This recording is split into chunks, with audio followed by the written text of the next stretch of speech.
time on Renewal of Shadow.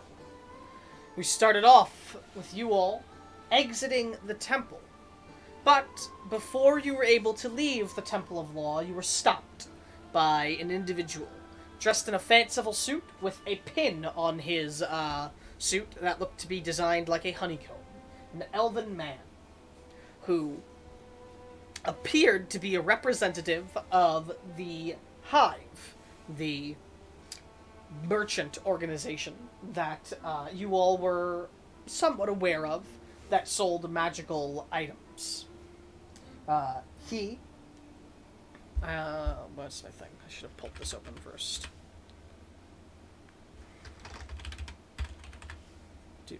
Sorry about that.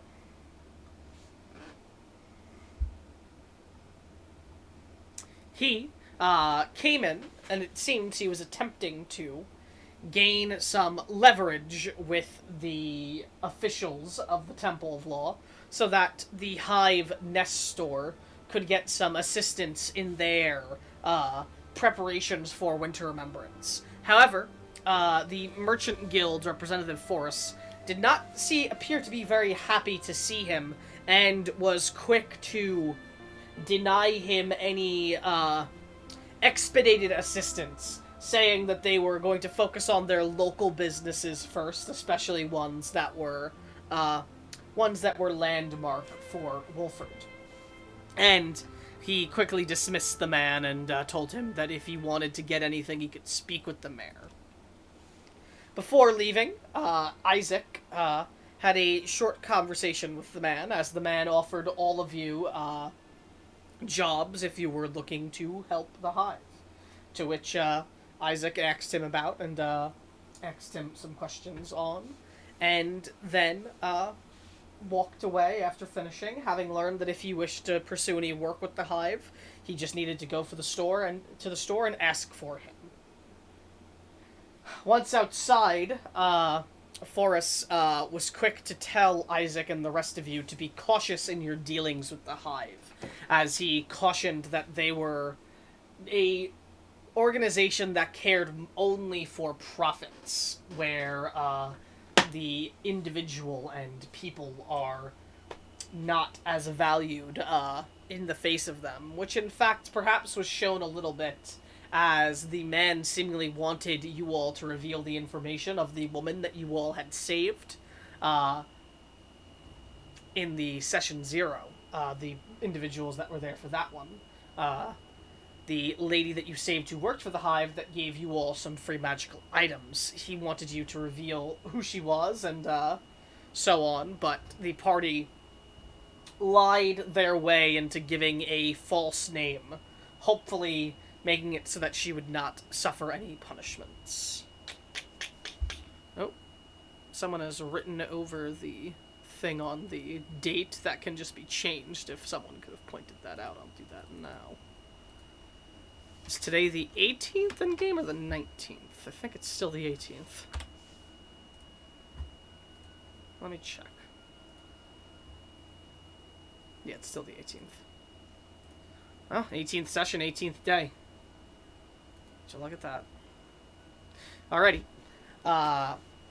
As after the conversations about the Hive, you all went to go do your busy work for the day, heading to the market district where you assisted in setting up decorations of sort across the area, then heading to the bookstore, the Sorcerer's Library, where you helped some decorating from within the library and moving around some heavy things, and then splitting ways with the Merchant Guild representative Forrest to head to the Fox's Scriptorium, where you were tasked with helping a squadron of guards move heavy crates filled with spell scrolls that contained things akin to minor illusion, prestidigitation, and thaumaturgy, small trick-like spells that would be used in the celebration to come during the festival.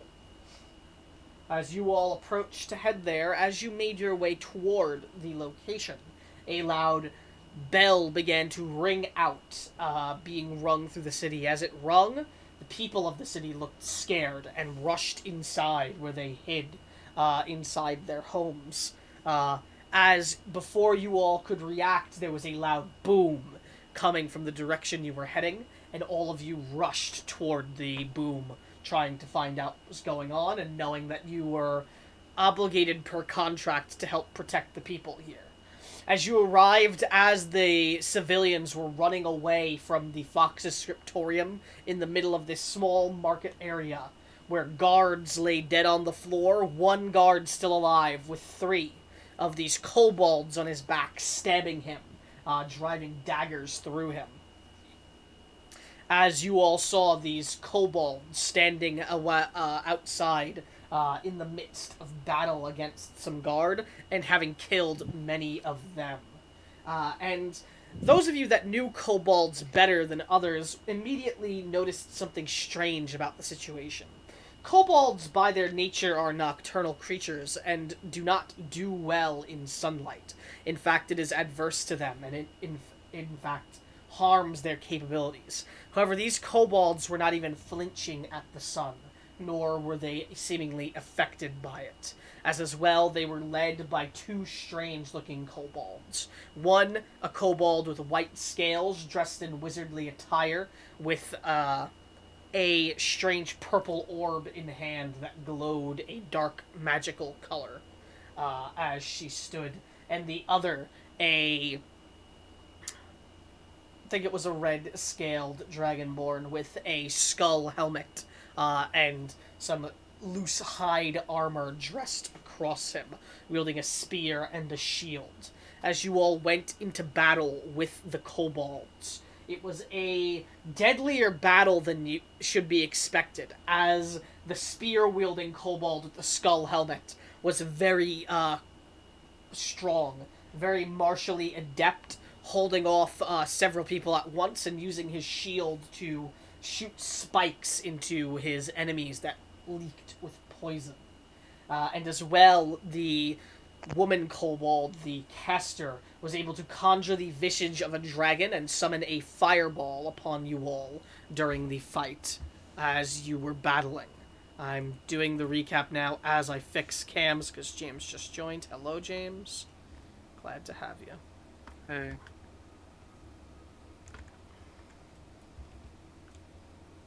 So let me just fix the cam very quickly.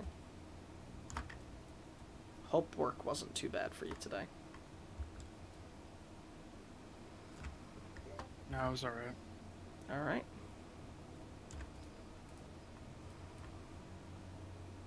Sorry, just give me one moment. I have a hard time talking and fixing cams at the same time. But nonetheless, as the fights with the kobold dragged on, it was a difficult battle, but eventually you all were successful in fending them off and finishing the last one off as he fell to the ground dead. As the woman kobold fell to the ground dead, she dropped the orb that she carried, and it fell to the ground, shattering, magic quickly fading from it as it fell.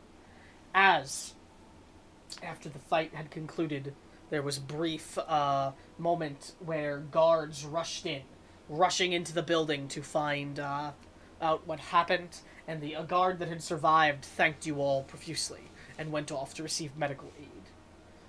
Sol ran inside with the guards to find a wounded woman upon the floor, bleeding and looking like she was fading, as she was able to mend the woman up, assisting the guards in making her stable and assuring that she would at least live, if not with some sort of injuries. As she was carried off to a medical area, you were told that there was an attack at the dragon's tinctures as well, so you all rushed over to there as well to assist in any way you could. As you arrived at the dragon's tinctures, you caught the tail end of the fight. No enemies remaining, in fact, all dead, with Satanta standing before the corpses of the many dead, undead creatures. Undead creatures that you seemingly had seen before, those strange pale-skinned humanoids that screeched when they died and let out a black mist as they did as well. lay across the floor, and one that looked very different. One with a cold, pale demeanor that emanated a icy energy off of him as well. That one was run through with what looked like almost red barbs that tore the body apart from the inside out, leaving a bloodied viscera pile on the floor that was barely discernible as what was once a full body. If it weren't for the complexion and the similarity to the other undead, you likely would not be able to tell what it was. As Satanta explained that he arrived here after hearing some commotion and hearing a fighting, and that he came and dealt with the enemies as quick as he could, as he revealed that there were several of these undead about, and as well a figure who stood about 6 foot tall, 6'2", maybe 6'3" or 4" tall, who casted powerful magic towards Satanta while carrying what looked like the bag of goods that they had stolen from the dragon's tinctures. Satanta, staggered by the magic, dodged back and was unable to catch the man as man or woman, who fled, as they disappeared and Satanta finished up the fighting. Forrest, the Merchant Guild representative, was also there, who revealed that he was in fact arrived at the area in the midst of the owner of the Dragon's Tinctures having an argument with a cloaked individual that he assumes is the one Satanta was talking about. And before he was going to intervene and ask what was going on, but before he could, the man uttered strange magic, and the room was assaulted with magical force. He was knocked back and knocked unconscious, and when he awoke next, the owner of the Dragon's Tinctures was badly wounded, and the fighting had begun outside. Not panicked. Concerned, but also calm, the Merchant Guild representative said that he would be going back to the Temple of Law after making sure the owner of the Dragon's Tinctures was alive and okay. And Satanta said that he would be joining you all there after he wrapped something up with the guards. You all then went off and headed toward the Temple of Law and went to the garden where you took a short rest. I'm correct in that order of events, right? Okay. Took a short rest and discussed some of the things that had happened, and then went inside after the hour passed and met up with everyone. As you entered in and arrived inside the meeting room where discussion was held with the mayor and Lady Ilsani, as the mayor was especially panicked and was insistent that we needed to solve the problem and find out who did this so that we could secure the safety of the festival. Something that the guard captain was confused about. She insisted that she learn why she believed the festival was so important.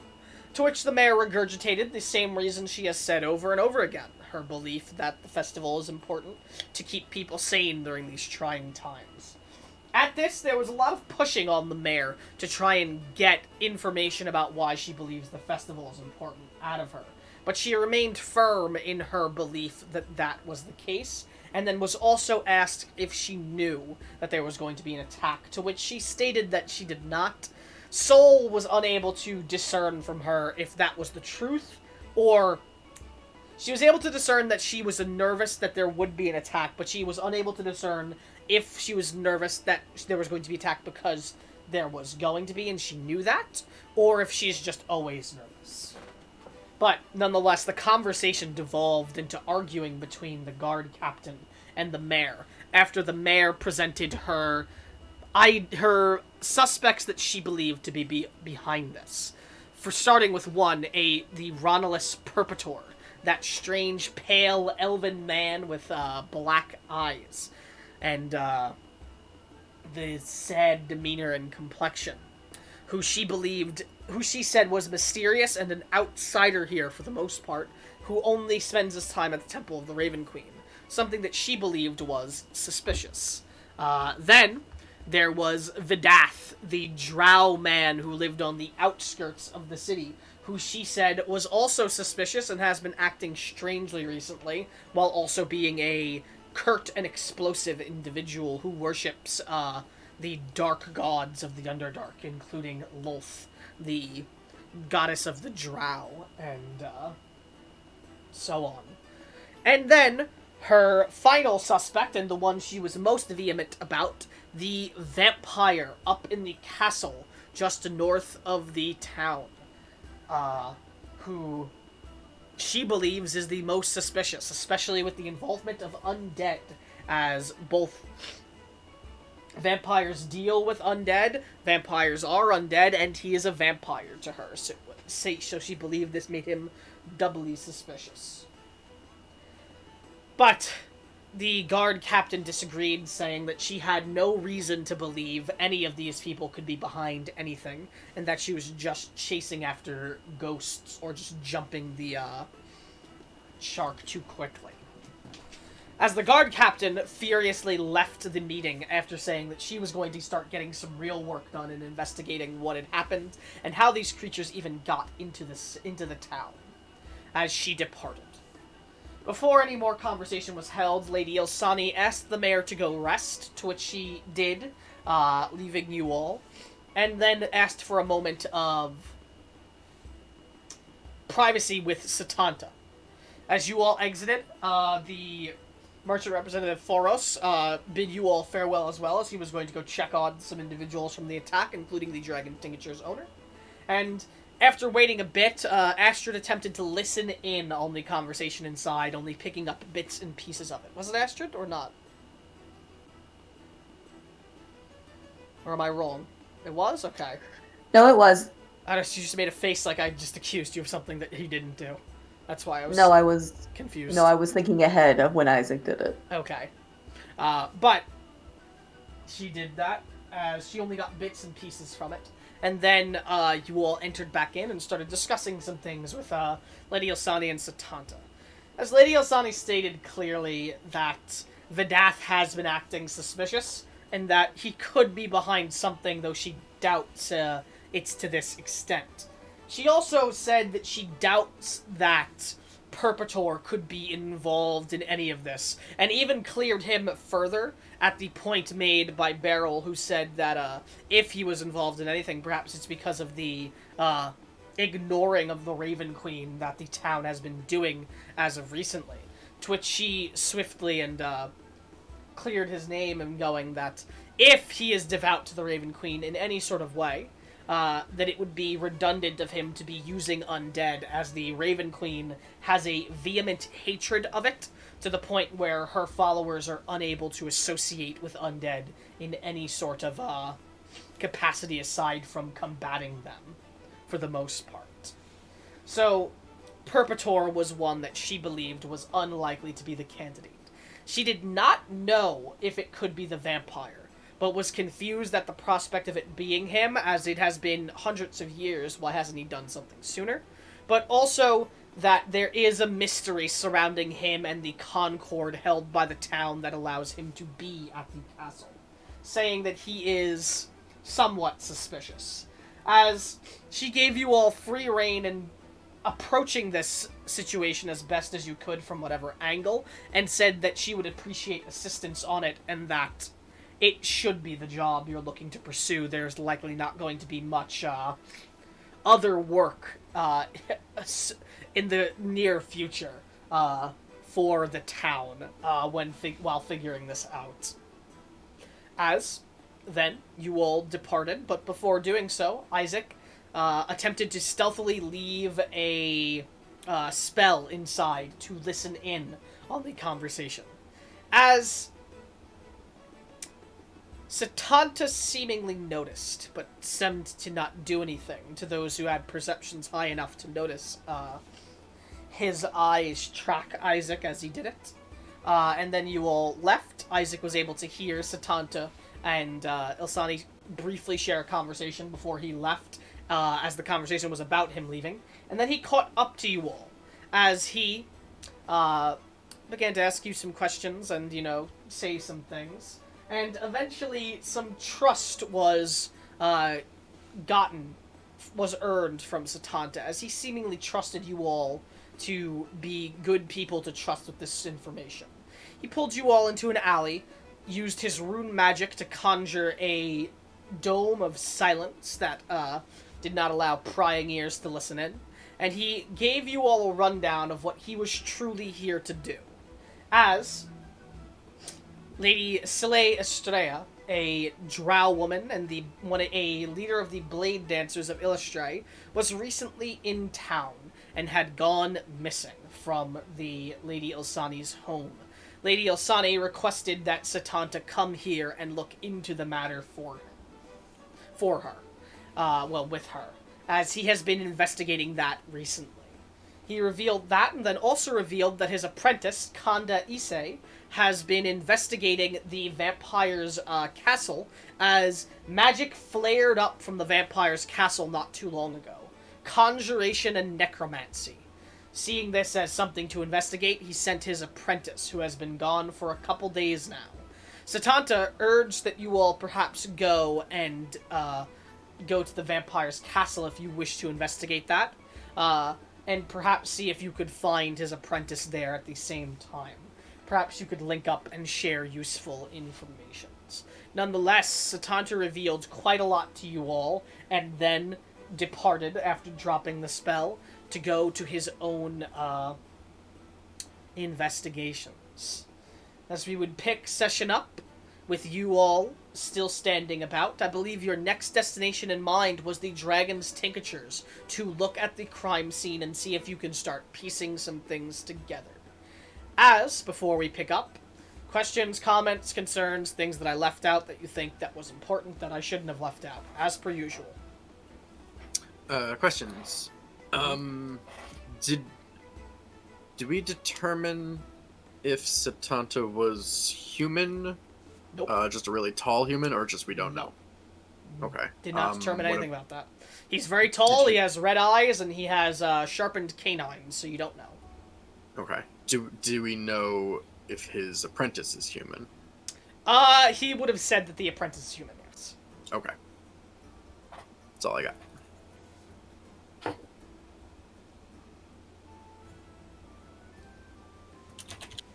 Anyone else? Questions, comments, concerns, things that I left out? Gonna give it a 5-second countdown. On the count, once we reach 5, we're going to pick up in game. 1, 2, 3, 4, 5. All right. As we pick up in game, you all standing about, going to head toward the Dragon's Tinctures. Do any of you have anything to discuss or anything to do amongst yourselves before we cut to you all moving and arriving to there?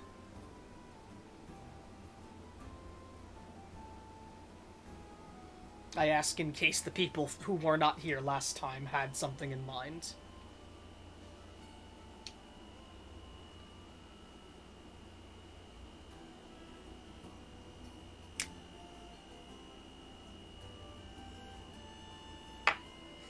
I'm going to take the extended period of silence as a no, then. As... I had something like 3 hours ago, but not now.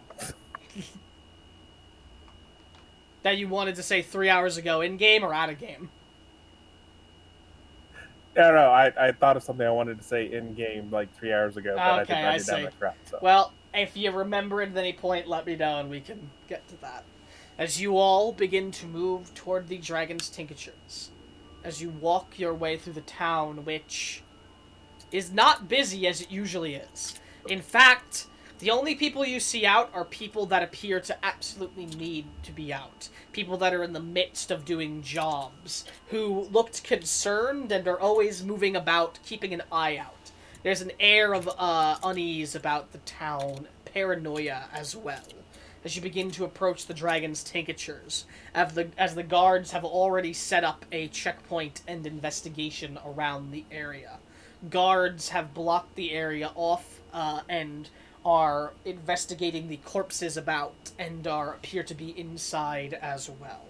Are you walking up toward the building, trying to get past the guard, or are you trying to walk up to the guard to speak with them first? Isaac would walk up to one of the guards to speak to them first. Okay. As you would approach one of the guards, and he would just say, get back, sir. Investigation going on currently." You'd probably be displeased to hear this, but we're actually part of the investigation too. We're under. Well, the guard captain didn't exactly give us permission, but she didn't stop us either. We're working for the mayor. Working for the mayor does not mean working for the guard captain on the investigation, unfortunately.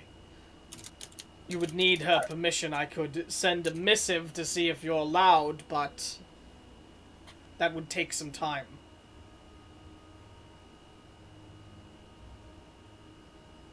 Well, time is not something that we're currently in abundance of. Can you just answer some questions, possibly? I'll answer what I can that I'm allowed to. Well, first off, were any of the undead townspeople? That has yet to be identified, as he looks back. Currently have someone cross-referencing family records and town censuses to see if anyone here is amongst them. The bodies are pretty mangled, however. We wouldn't be able to tell with some of them. As he looks back to the mangled corpse of the Frost one. Who did we lose? Somebody, or did somebody just turn their mic off? The count. Alex dropped. Okay, Alex's I see. internet Yeah, yeah. got reset. Okay.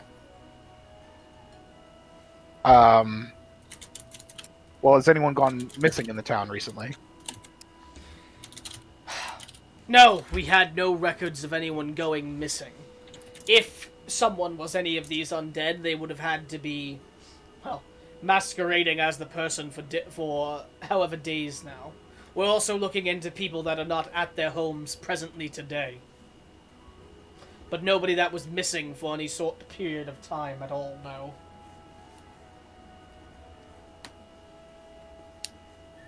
Have you all had any luck finding the records that would likely not be an easy to find place of the dear shopkeeper of his goods, so that it can be figured out? We found a safe. What goods are missing? We found a safe in the back of the store.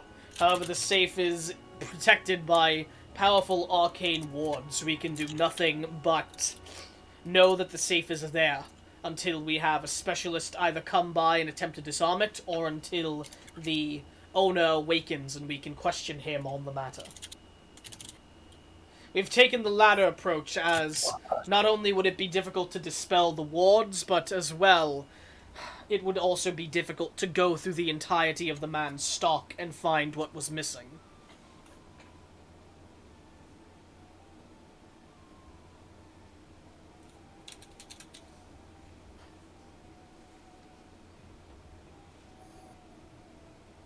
So for now, we hope for a speedy recovery and that he will be able to present us with that information soon.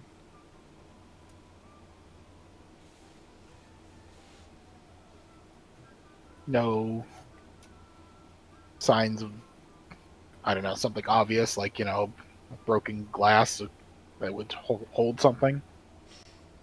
Nothing so obvious, no. Nothing is stored in proper containers. Nothing that was stored in proper containers had been taken, and all of the glass at the front of the building had been shattered by the magic that assumedly wrought through it. No, if something was stolen, it was from the magical storage devices in the back room.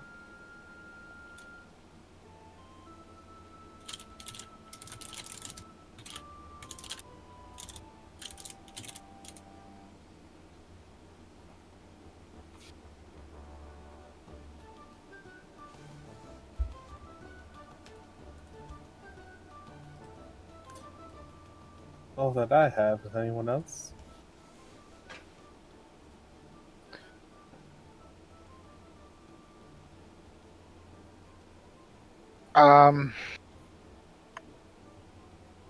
Well, I'd really like to get to be hands-on with this investigation. I mean, questions are well and good, but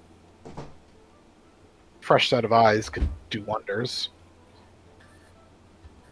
Well, we'd have to wait for the missive to be sent and hope that she approves. Something that could take a good amount of time, mind you. She's a busy woman right now. So unless you have any other official documents naming you as investigators, unfortunately, I cannot allow you on the scene.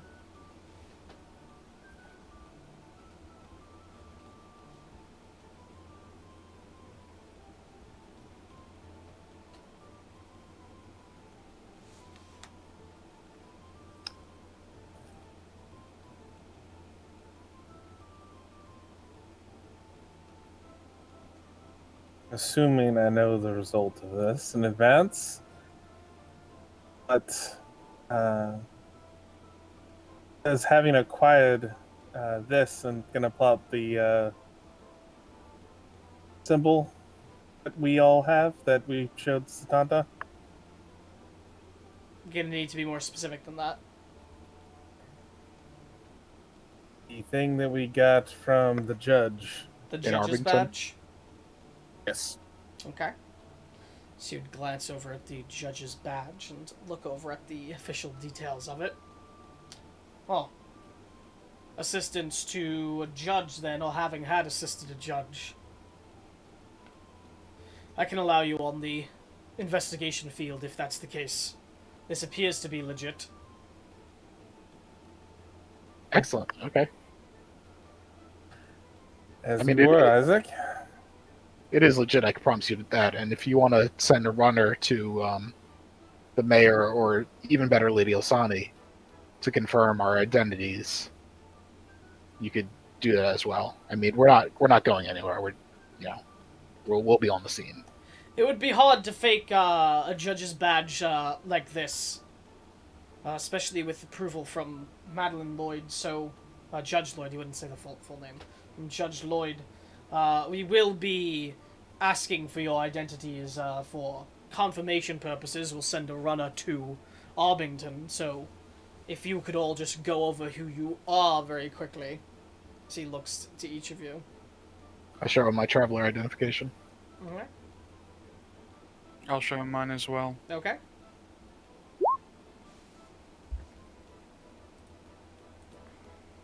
Does anybody Yeah. not show their identification? That's We all faster? show our identification. Does anyone not show it? Yes.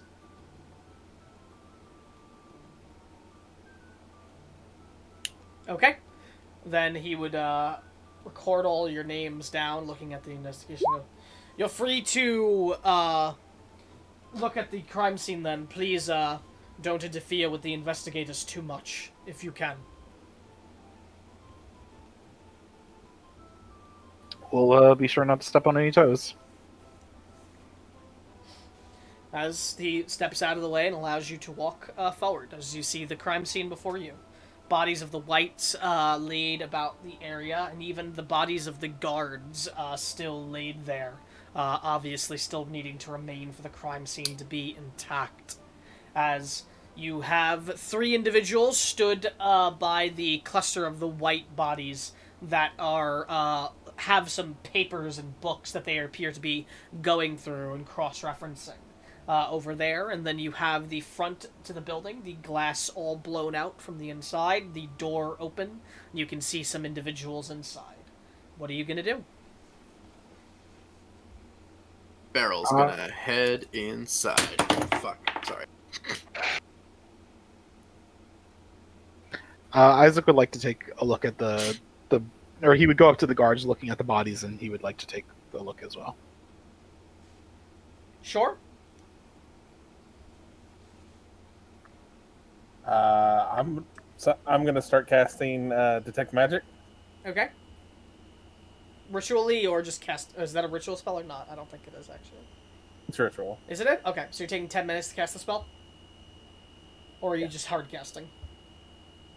No. I'm taking 10 minutes. Okay, so he is I ritually don't have enough spell slots for that. Silas is ritually casting. Soul.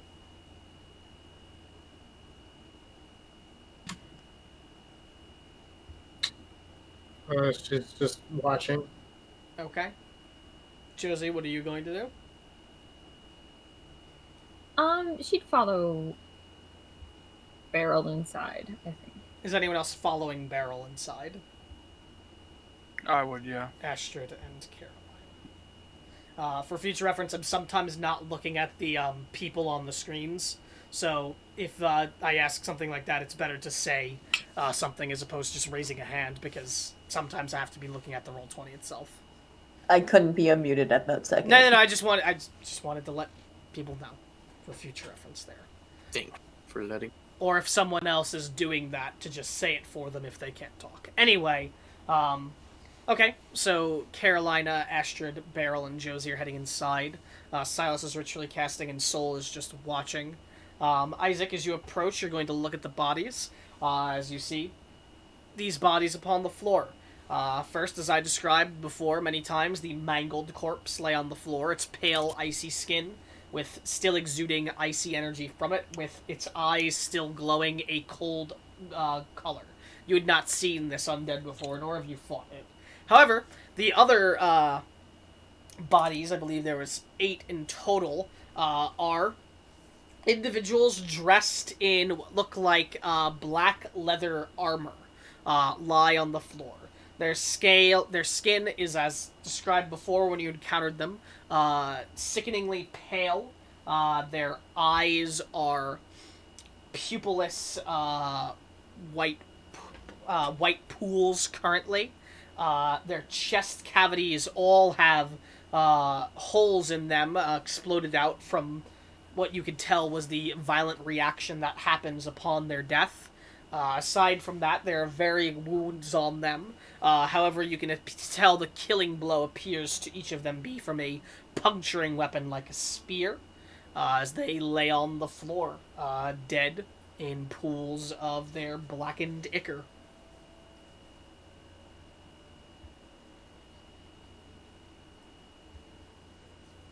Silas, if you would, I could use you for reference. I assume you could walk and cast a spell, right? Or do you have to be sitting or something? If he's casting it ritually, it's probably not. Can't It takes exactly. 10 minutes. You can't walk while casting a ritual. Okay. Depending on the ritual. And it has verbal components, so I probably can't actually respond. Yes, but you Okay. could see Silas ritually casting something. Okay, I'd look over and I'd be like, oh, okay, you're busy.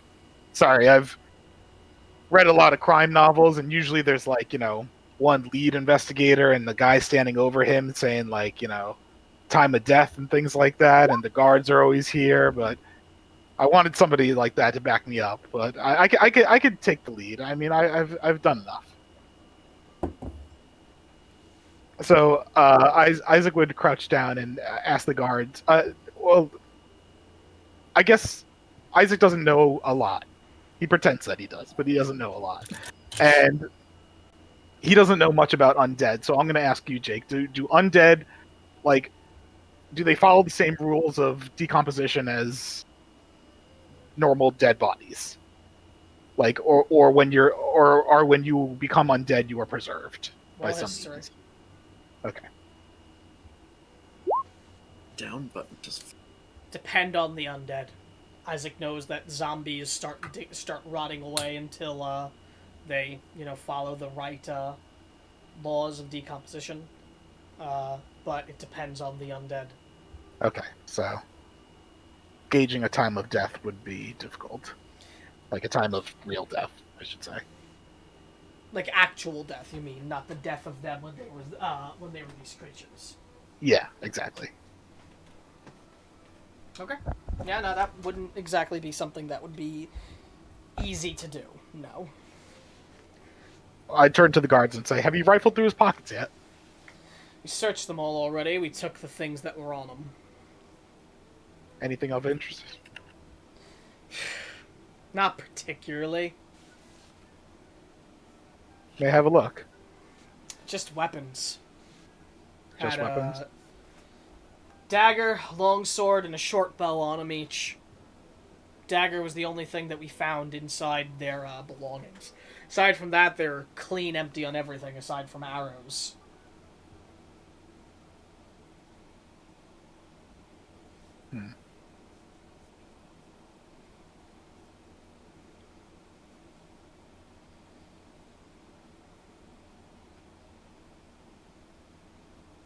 And Jake, you said that most of them, not the white one, but most of them were wearing the same black armor. They're all wearing the same leather black armor, yes, except for the... Well, you don't know if the cold, icy one was, because it's a mangled mess on the ground right now. Yeah.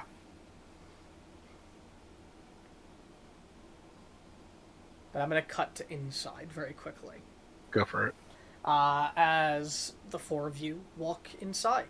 So you step inside, you find yourself inside the room, the shop room of the Dragon's Tinctures, that square, large room that has the cauldron at the back that now has line on the floor with a strange green fluid emanating from it that has been, clearly marked around so that people do not walk around it or walk in it. All of the glass inside the display and holding areas has been shattered, and you can see some potions that were about have also been shattered. Their liquid covering the ground and covering certain areas not cleaned up yet, but instead made to be obvious that people don't step in it or step over it. At the front of the room currently, there is what look like two guards that just stand at the sides, keeping an eye on the door for people that enter in case something goes wrong. Whereas you see toward the back of the room, behind the counter, there is a door that is open that leads into a back room. And toward the back of that back room, you see what look like a individual in leather armor with a cloak crouched over what looks like a blue arcane circle that surrounds a safe at the back of the room. And there are two guards flanking him at the back. That's what you see immediately as you look back there. But right. You could probably see more if you went through the doors as well. Barrel's gonna look to one of the guards at the door and say,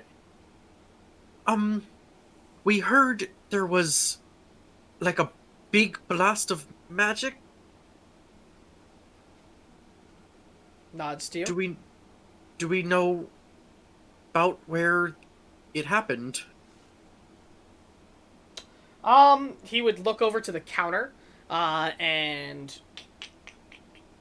probably about there, he'd point over, and all of you can roll perception if you look over that direction.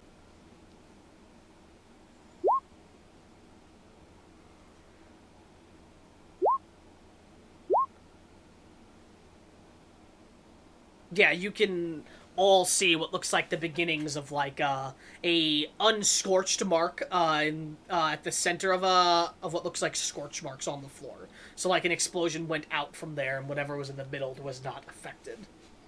Like you're just barely able to see it. The wood is a dark enough color that it sort of blends in, but you can tell. All right. I would like to open my magic awareness. Mm-hmm. See if there's any like lingering magic or just if there's any like faint bits of like leftover particular spell or Don't wild think you can magic. get a particular spell from it. Unless it says otherwise. No, yeah, you can with the magic awareness. Can you link it? Oh wait, hold on. Let me just. Yeah, I'm gonna link it, but I was just reading it. Until the end of your next turn, you know the location of any spell or magic item within 60 feet of you. When you sense a spell, you learn which school of magic it belongs to. So it doesn't tell you the exact spell. So yes, you don't learn the spell, but it's like detect magic you can learn at schools. That's what I was saying. Right. Yes. Yeah. Okay. Well, you just trying to sense for the scorch mark there? Because there's plenty of other magic in the room as you'd open up your awareness. It's kind of a alchemist shop. Not that you can control that, but it's a matter of what your focus is on right now. My first attention would be towards the scorch mark. Sure. And then I would kind of look around, see if there's any. You can tell that there is magic that emanates from the scorch mark still lingering, but you can tell a powerful evocation spell was cast from the center out, from where the person stood there at the center of the scorches. Okay. And this is just sort of like a lore question for you. Like Beryl's aware of magic. Obviously, it's kind of innate and everything. How versed is she in like the actual naming of the schools? I would say that'd be up to you. Okay, Whether she would wanted actually invest into knowledge of like the schools of magic, or whether she just knows them from their colors the and blasty such. kind. This one has this kind of energy. Yeah, I think it would probably be a little bit more like that. So like, trying to figure out the best way to describe it, but I would probably say something like. 1 second, I also have to find the color description for evocation. I don't think I've described that before.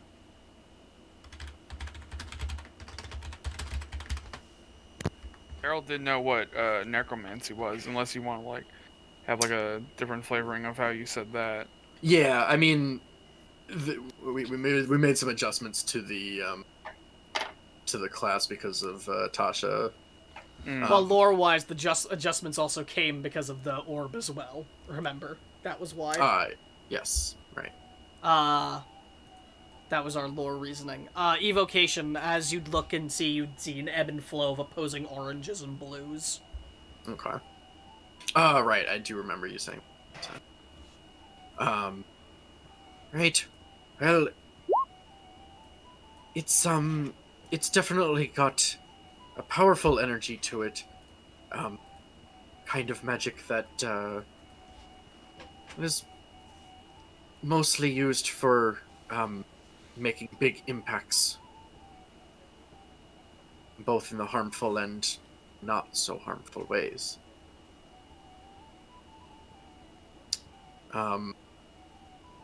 Is there anything else in the room that catches my attention? Enchantment, like, throughout the entirety of it. But that's, it's pretty hard to... standard for... It's an alchemist's place, so... Yeah. Liquids have quickly faded in a lot of their magics. Aside from the pool of the green liquid coming from the cauldron, which emanates several different flows of magic, of transmutation, divination, and necromancy.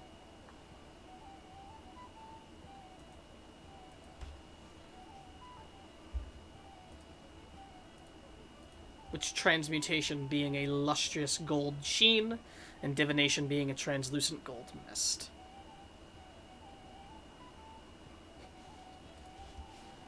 How is the shop organized? Are there like shelves that people can peruse, or is it all like behind the counter type stuff?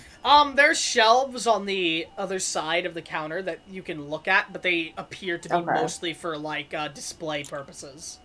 They don't appear to be for sale actually. Okay. But you do not see any goods actually behind the counter either. You just see the cauldron.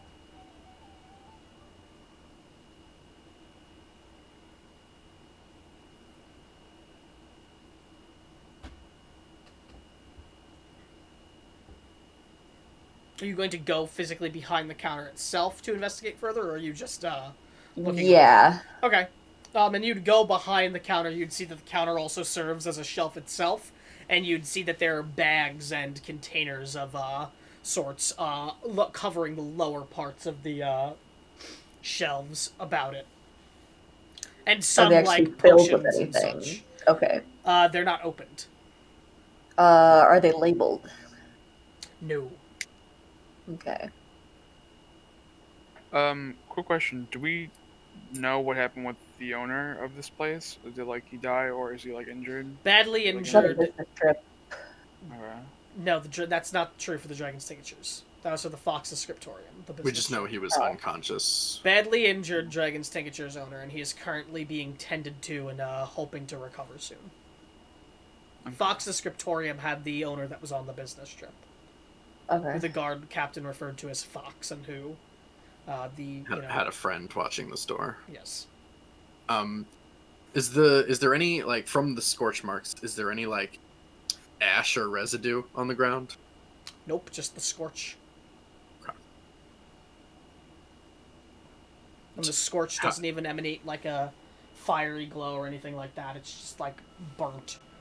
And it goes like completely to the walls of the building. No, it only emanates out from like a couple feet in that area. Okay. And then you can assume that it spread out and just didn't leave anything else. Like, you can assume the initial impact was just more fiery or explosive. Okay.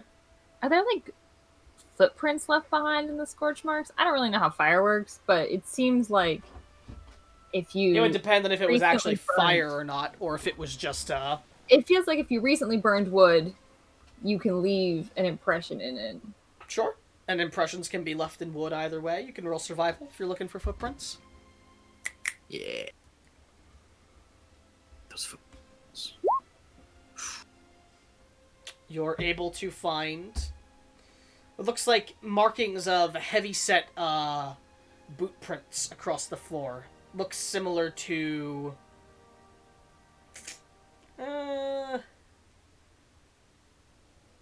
No, won't say that. Doesn't necessarily look similar to anything. Heavy-set boots. Does the size indicate it's probably more masculine? Can't tell. How big of a footprint is it? Fairly big.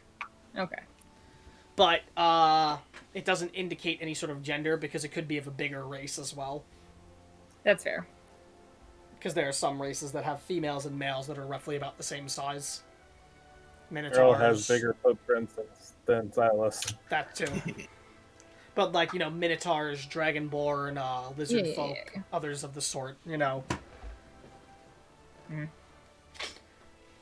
And it is a booted footprint, so you wouldn't be able to tell any, like, distinguishing from it. As it appears to move from where the scorch happened, from the center of that, past the counter and into the back room. There's footprints that lead from their explosion to back there. Right. Let's follow him. And I'm going to start... It's not very moving. far, it's just a building. Okay. I'm going to start moving towards the back room. Sure. Josie, are you following the footprints? Yeah. Okay. Astrid, Carolina, are you following them toward the back room, or are you doing your own things? Astrid was gonna I'll go there follow. next, so yeah. I'll follow. Okay. As do. Give me one moment. I'm trying to find a document.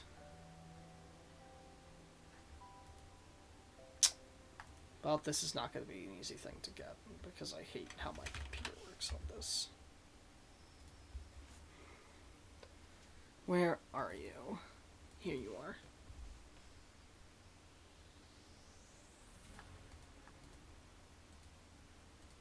Some good investigative music.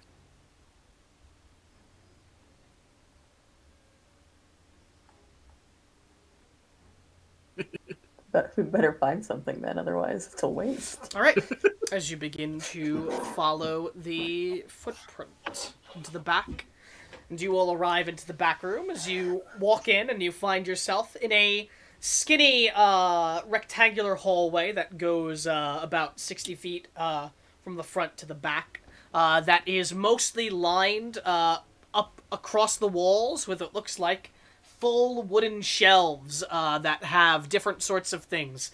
Glass containers, bags, and crates, chests of sort, all emanating a sort of magical feel from them each as they're about moving from the front to the back, as the shelves are basically full entirely. And at the back of the room, there are two guards standing before the individual in the leather armor with the black cloak, hood down. As you see the back of his head, you see what looks like short, bluish hair and rounded ears, so a human or a half-elf, investigating this glowing blue arcane circle. In the center of the circle, there is what looks like a metal safe that sits.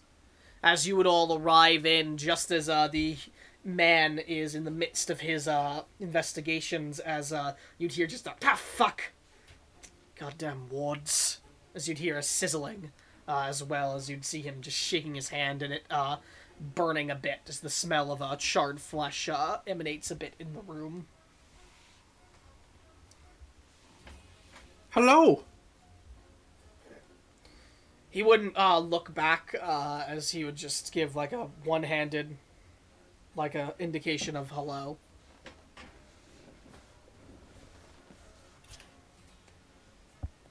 Any luck? Not yet.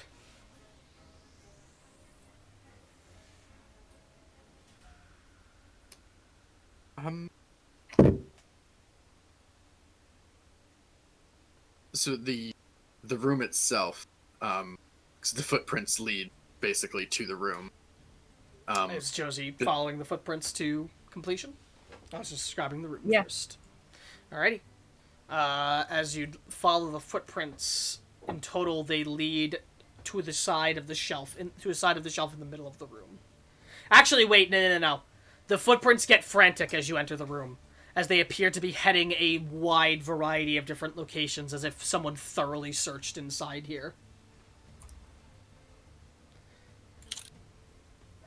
How are the bottles organized? Like, is it neat?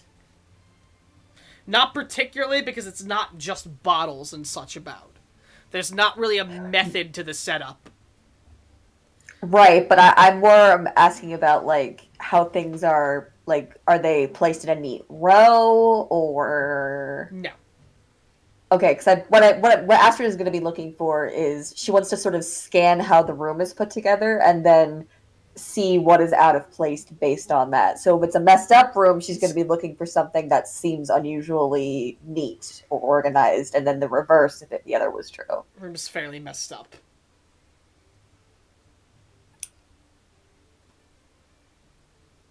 That could also mean, though, that whoever was searching just kind of left it in shambles. Do the footprints have, like, an exit point? Like, they exit the room, or do they just There's a lot of footprints stop? about. They're hard to notice footprints as well, so, right, like... because they're also, like, Yeah. ping-ponging all around.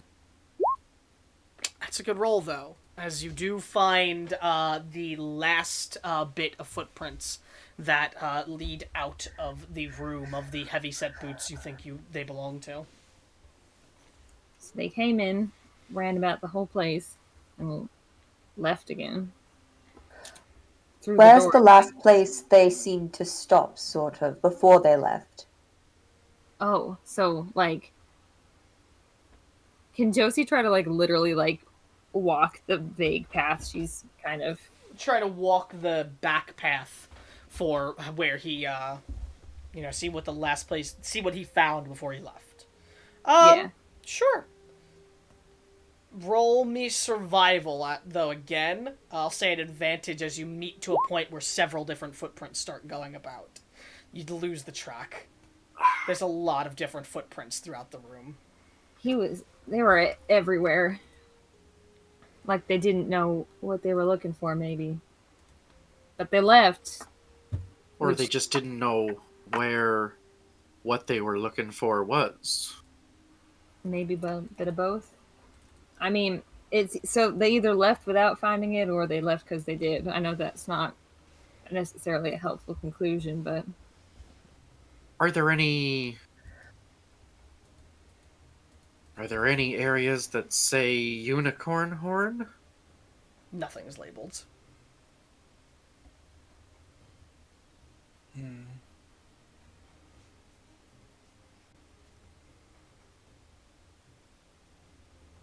Well, how do they find anything in here?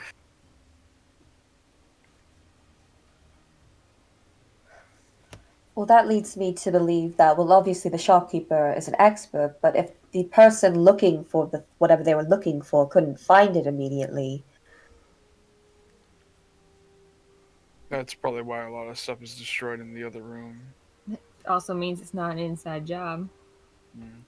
Another sort of sting of flare goes off as the man goes, "Sa fucking Arithis' tits." Oh, Would you like some assistance? no, this is not being done now. As he shakes his hand off, as you see his fingers pretty severely burnt. As he stands up, as he turns around, he looks to one of the guard. As you see this human or half-elven man with a pale complexion, like I said, with a darkish blue hair, shoulder length, straight, with what looks like greenish emerald eyes, looks to one of the guards and goes, "That's not being cracked. We're going to either need the shopkeep's help, or we're going to have to get someone who's real good at cracking these sorts of things." Astrid is going to cast Healing Word on his hand. Sure. Roll the heal. Have you tried hitting it harder? As the healing goes off, his finger mends up as the burning, as the searing fades. It becomes more of like just a minor burn as he looks to you and he nods and goes, "Thank you, miss." Looks to you, Beryl, and goes, "We're not hitting anything. Hitting something is how you set off a ward. We don't want to set off this ward and blow up whatever's in this room and ourselves." Whose ward is it? The owner's ward, I imagine. Takes a while for a powerful glyph like that to be inscribed. Couldn't have been the robber. Would have taken over 2 hours to finish inscribing it completely. What makes it go off? Force. Like walking over it? Walking over it. Touching it. Touching the safe. But May I? off? Sorry, go ahead. Say that again. I didn't hear you. Or did it go off? Doesn't appear it did, so that either means that the individual didn't touch the safe, or they know what they're doing. Well, but that means they didn't walk over it either? It's at the very back of the room, like against the wall. So either they knew everything about this place, or they didn't get into the safe? Or they found what they were looking for before they needed to go after the safe. They could have found the thing they were looking for, luckily, and then didn't have to even challenge the safe, and then left without fucking with it. This might seem like a dumb question, but do you know what's in the safe? I have ideas, probably money and records of things stored here. Does it look like any of the other, like, containers and, like, drawers or whatever are in the room have, like, locking mechanics on them? Not from a glance, no, it doesn't look like that. There's a couple chests that have locks on them. Right, well... May I? Sorry, go ahead. No, you were doing a thing. Go ahead. Well, I mean, clearly they weren't going over... They weren't looking for anything that was conventionally valuable. Well, could have been a rare component for some obscure thing that they were looking for. Which would have meant not conventionally valuable, yes. Or it could be something that is dangerous and therefore not useful in the hands of most people unless they know how to use it. May I examine the circle? I won't touch it, mind you, but may I look at it? If you wish, you're free to. As he will Okay. step out of the way and look to the guard again. Make your report to the captain. Tell her that I apologize, but I can't break it. And that I can only go so far for her here. As the guard would look, as you'd go, "I thank you for your assistance." As he is going to step out, leaving only the other guard there. We'll kind of like gesture towards the man as like a sort of like introduction or kind of thing. Like, name's Sparrow. What's yours? One moment. Am I the only one? Yeah, am I the only one who heard that? It's like What? people I could hear- talking. People, yeah. I thought I was Okay. going crazy. That was something coming from a tap or something. No, the bard was doing something weird. Okay.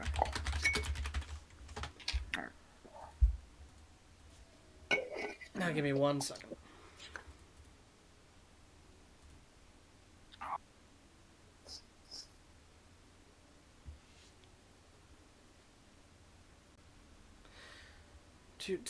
Where is this?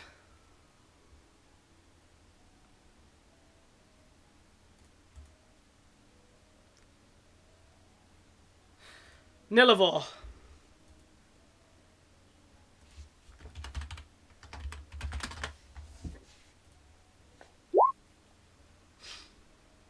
Is that a first or last name? It can serve as both if you need both.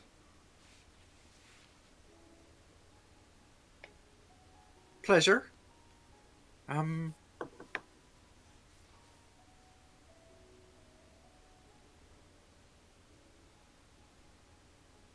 So, any ideas? Any suspects? I'm not a god, I wouldn't know. Oh. They brought me here to examine the circle, that's all. What are you? I'm an appraiser for the Order of the Astral Diamond. They brought me here assuming that I would know a bit more about the circle, which, again, I do. I deal with these sorts of magics, but I'm no extraordinary mage or anything of the sort. I'm simply an appraiser of gemstones and magical goods.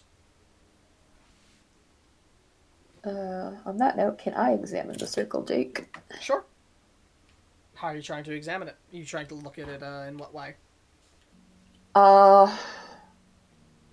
Let's start with Arcana. What are you trying to discern from Arcana? Like I know it's base function, but I want to know if I can get any more specific than that, or if there's like a counter to it in some So way. you want to know what it does and possibly if it has any... How to turn it off. Turn it off. Roll Arcana. You can certainly tell from the sigil formation and from its magical energies exuding off of it that this is a glyph that exists to explode upon intrusion or forceful or upon, getting stepped on or anything of the sort.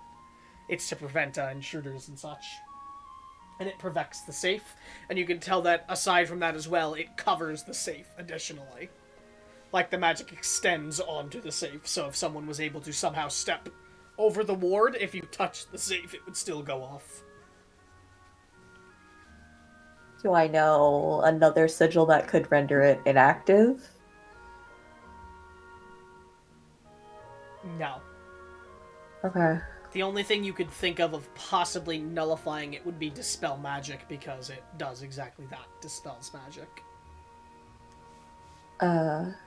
Nilivor, if I attempt to dispel magic, will that trigger the explosion as well if I'm unsuccessful? It could, that's why I did not try it. Glad I Well, asked. How big of an explosion?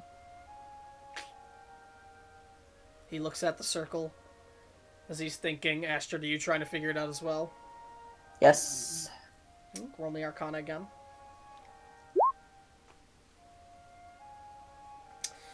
Give it about a 60-foot explosion as he goes 50, maybe 60 foot. I'd say 60. I'll trust her gut there. So, pretty big. Yes, Well, the front of the shop would survive. the back of this We would might. not. Neither would we. I don't know if it's potent enough to kill us all instantly, but combined with the things lining the shelves, I imagine there's some volatile material back here which would lead to a bit of a fireworks show. I'm almost wondering what madman would put an arcane glyph like this in the back of an alchemy building. Why he wouldn't move the safe somewhere else. But I'm not here to figure that out. I was here to try and break the circle. And I couldn't do it. It's alright, you'll get the next one. I don't do these sorts of things usually. So I don't hope there's a next one.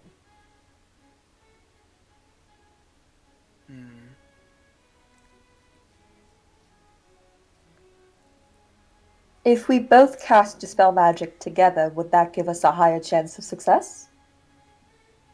It would mean that one of us possibly could succeed, and if the other failed, that if the other one succeeded, it wouldn't blow up because the other would succeed and nullify the explosion before it could happen. But if we both failed...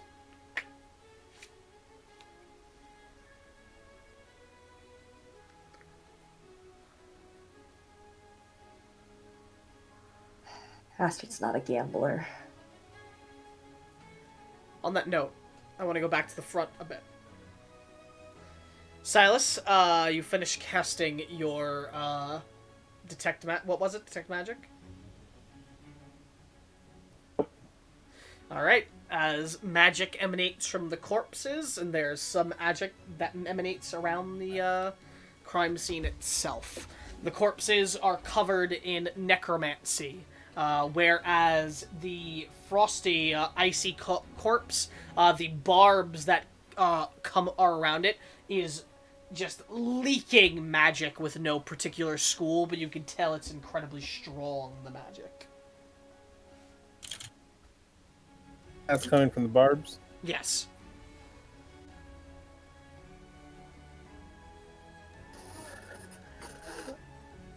I'd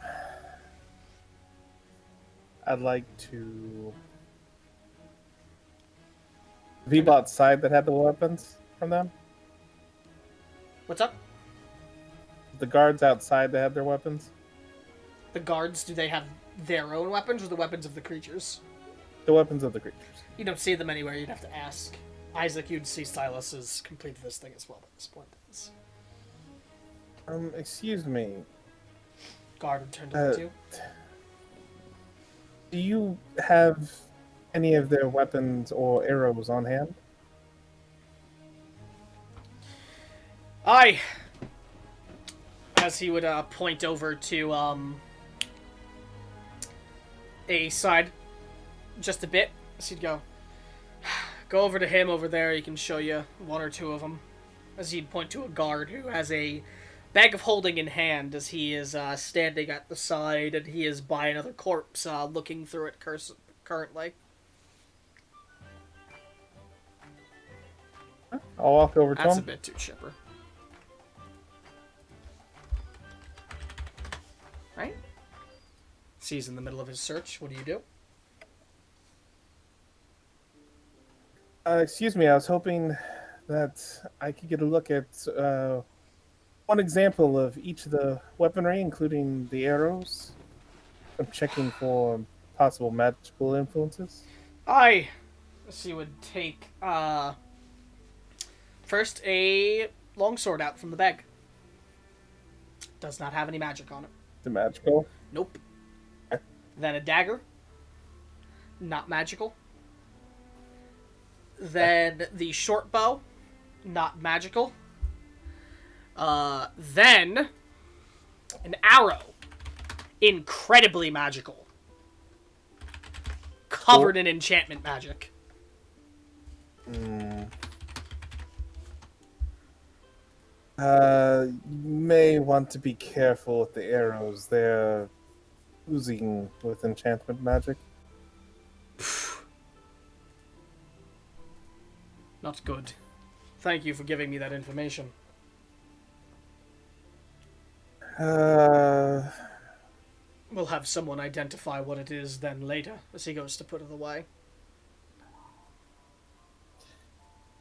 if you could when we come back outside, I could identify one of them for you before leaving. I can give you one now if you wish to. Uh, I'll be doing that after I finish searching while I have Detect Magic up and running. Fair enough, I'll hold on So to it'll it be then. about 10 minutes. Aye.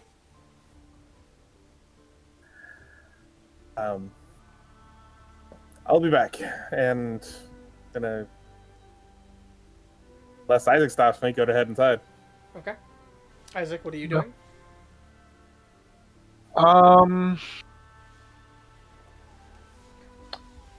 Seeing that his attempts at playing detective on the corpses is not really going anywhere, he'll probably follow Silas. Okay. Soul?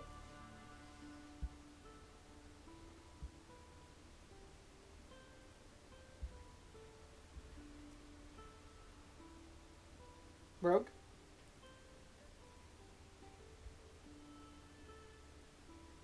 He's deaf and now he's muted. Okay. Merg, can you hear us? He looks confused, so I don't think so. I feel like he's having troubles. He's dead, Jim. I'll message him, but we'll continue with you guys entering.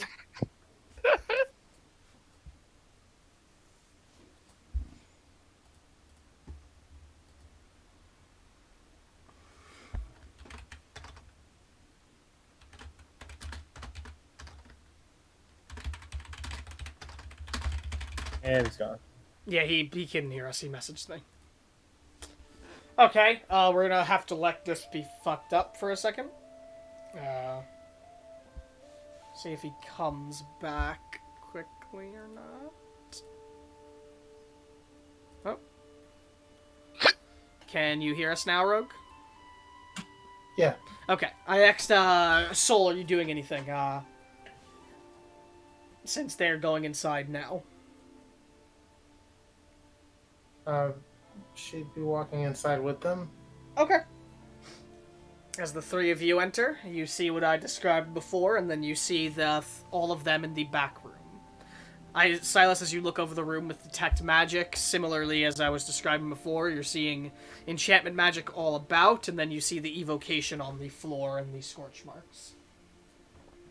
I want to walk over to the center area of the evocation Uh-huh. and reach down and touch it. I'm trying to, I don't know if it's possible, but I'm trying to feel the sense of magic best I can while thinking back to the magic that I physically touched in the Headless Bear Cave Okay. and see if it feels similar to You me. feel no physical thing to grasp onto there since you were grabbing a circle before. However, you feel the magic that you contain press up against your fingertips, as if you could do something at expending some of your own magic to do so. Like if I cast Identify, for example. If you use a spell slot, you're not necessarily casting anything, you're expending a spell slot to do a special thing here. I'll use a spell slot. Okay? As you would expend your spell slot as you feel your magic touch into the ground and the scorch mark. Roll me an Arcana at advantage.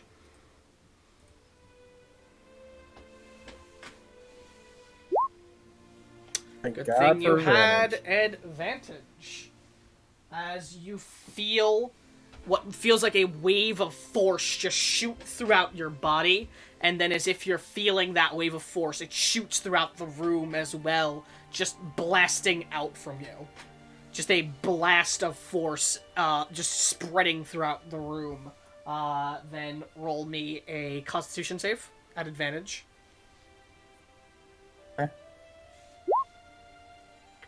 Yeah, as you'd feel the force physically rattling through you, as you cannot tell exactly what sort of spell was cast here. But you could tell whatever it was a manifestation of pure arcane force that blasted out from the center. And its magic feels potent and powerful. It would have to be of something of the 6th circle or higher.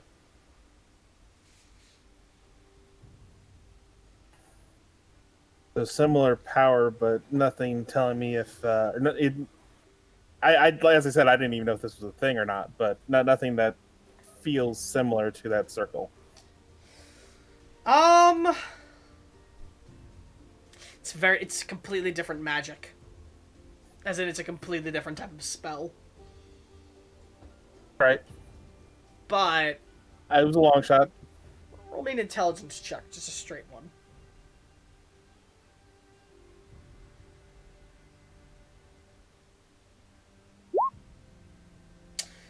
Oh, it's unfortunate that you pressed it twice. That's the real I disappointer. mean, if I pressed it once, it's still pretend. I know, it's just you wouldn't have gotten the nat 20 there. It'd be less sad. I wouldn't have seen it, yeah. Yeah. Nope. Can't tell much anything. Okay. Could I try to guesstimate? You gave me the minimum circle for this kind of force. Could I guesstimate from the scorch marks, the detect magic, and what I just did about how big of an area this The entirety explosion? of the room. And you don't know how much further after the room, though. If it could go any further. You just know that the windows are also shattered as well. Isaac and Soul would both. Isaac and Soul would both definitely hear Silas just mutter out, "And the guild master survived this with only minor injury." Maybe he was behind the counter. Could have absorbed the blast. Doubtful. He said he rushed in, and before he could get involved, the explosion ripped out. Oh, the guild master. I'm sorry, I was thinking of the shopkeeper. But Shopkeeper has a lot more than minor injury. He's Yeah, unconscious. That's a good. Yeah. Okay. So I take back what I said. I'd be like, that is a very good point. If the blast was enough to do this kind of This damage, explosion came from 6th circle minimum, Isaac. Isaac will nod, pretending that he knows what that means.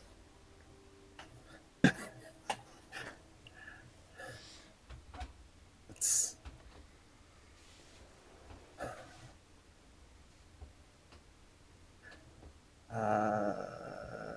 Aha! I have one link to the circle. It could be totally unrelated stuff. Minimum 6 circle magic was a indicator for that as well. Was it? That's was interesting. 5th. 5th in your notes? Yeah. Okay. Maybe I wrote down the wrong number. This is potentially a very powerful mage, as 5th level magic and above is very rare in the world. Silas, when you get Either way, we know it's rare. Sorry. Silas, when you get the chance, can you come back here and take a look at this arcane circle with me?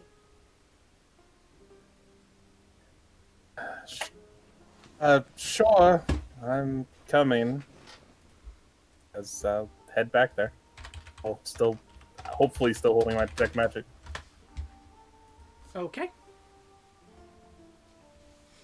As you move in. As you move into the back room, you see everyone there, and you see, sorry. And you see,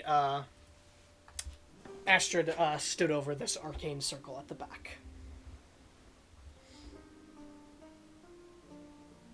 Now, it will explode if we touch it, so don't do that. Yeah. But beyond that, So- there isn't much I can get from it. Yeah, So I it's wanted your 60 feet. opinion. I think we should not make it explode. That Well, seems like a yes, good but call. I recall you being able to do something with That's too Draconic at intense. that other teleportation site. Does this mean anything to you? Can you? At the same time, Astrid, roll me a charisma check because I'm just realizing something. Okay. A check Just a check, just a check, or a not a save. save. Okay. Yeah, you know that this is a modified, enhanced, empowered version of a Glyph of Warding spell. You know because bards are able to cast that spell, so you know of the spell Oh. itself. Okay, she'll share that. Sorry, I just I don't know what that means. it's a spell in game. It's a enhanced version of it. Empowered is the better word.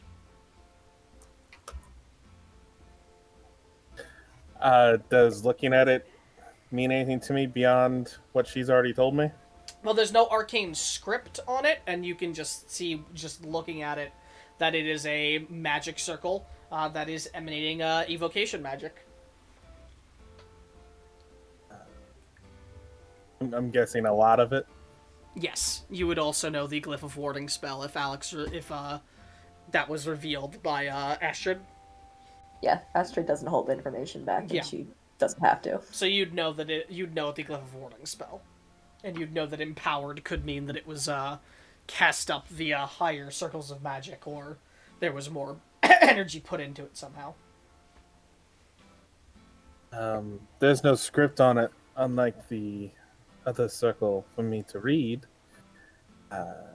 However, whoever made it was either found another way a special way to make it more powerful, or is also a high circle caster.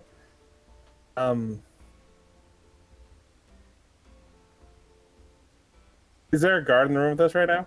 There's One. one guard, and then there is the blue-haired individual man, the individual that you don't know, who does not look like a guard. How tall is he, by the way? Nilivor is about 5'8". Okay. Good question. It just helps me if I can stagger everybody, sort of, you know? Can Isaac read any of those? It doesn't have any like writing on it. There's no glyphs. It's There's no not glyph. it's not like a language or written anything. It's just a drawn out circle. Okay, There's no words on it. gotcha. Good question. Looking to the guard, I'd actually inquire. Do you know if the merchant guild master is particularly combat worthy or a talented spellcaster? I know he has a spiritual blessing. That is all I know of the man. Do I know what that means? You should. Got brought up before.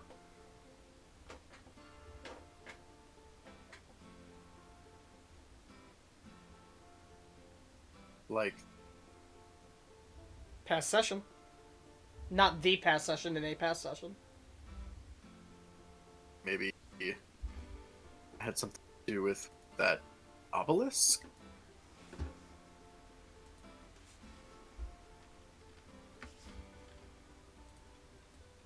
Maybe?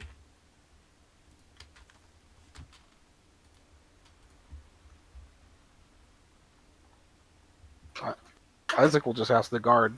If you don't remember, you can roll a history. Because it would sound familiar to those of you that were present for the conversation. Looking at notes, but oral history while I'm looking at my notes. I vaguely remember, but I'm not sure, and I don't want to make a fool of myself.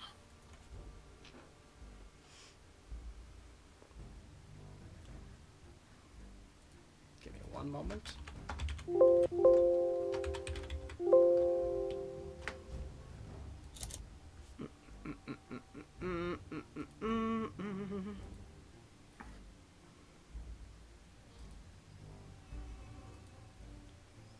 It was a while ago. but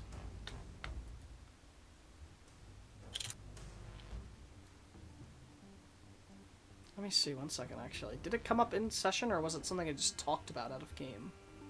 Pretty sure it came up in session though.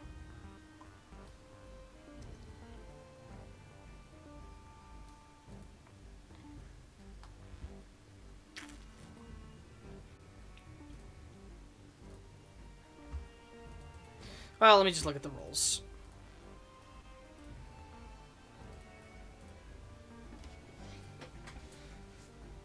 Silas, you recall that spiritual blessings are, blessings from spirits, of the world that are given to someone upon their birth. They're something that people are born with. Found it in my notes. Did you? Yeah. Good time. Sorry. No, if you found it in your notes, see, it's not invalidated that you wouldn't be able to know it, because you found it. If you found it in your notes, like you can still know what it is from notes. Yeah. But it did actually come up in game. I'm glad to see that I remember Yeah. that correctly. Yeah. Kanan was offering to sell a book from his private collection on spiritual blessings, Mm-hmm. but it was expensive. Yes, it was. Again, it was a long time ago. I don't hold it against any of you not remembering it. Just, you know. Yeah, it was like session 4. Just one of those things. But you recall it, and those of you that have it in your notes would be able to recall such a thing. Do you happen to know in what form his spiritual blessing has presented itself? I wouldn't know. You'd have to ask him. Well, you'd have to ask someone that knows him better. I do not know why that just happened. That was so weird. He said you'd have to ask him, or you'd have to ask someone that knows him better. I will look into that. Thank you. Nods to you. Has anyone checked for looking to the guard and then to the group? Checked for any hidden compartments in the shop? False doors, false backs to shelving, anything? Guarded go. We looked for such things, but we didn't find anything that was hidden. This isn't the man's home, so we have also been searching there. No offense, but you mind if we double check? Certainly are allowed to. If you're here on the site, you can investigate however you wish. You mind helping me look for them, sister? Not at all. I was about to do the same thing. I'm gonna start physically feeling around the floors and the walls for anything false Roll investigation. or hidden doorway or anything, or not doorway, compartment. I'm helping him out.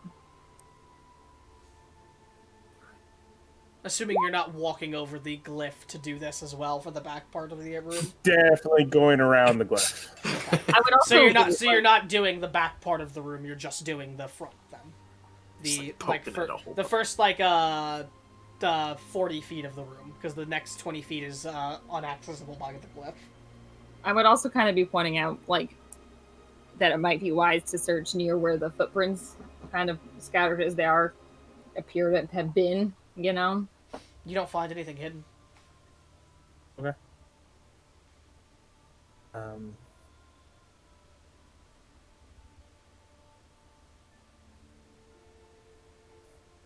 How much wall is above and or behind the safe?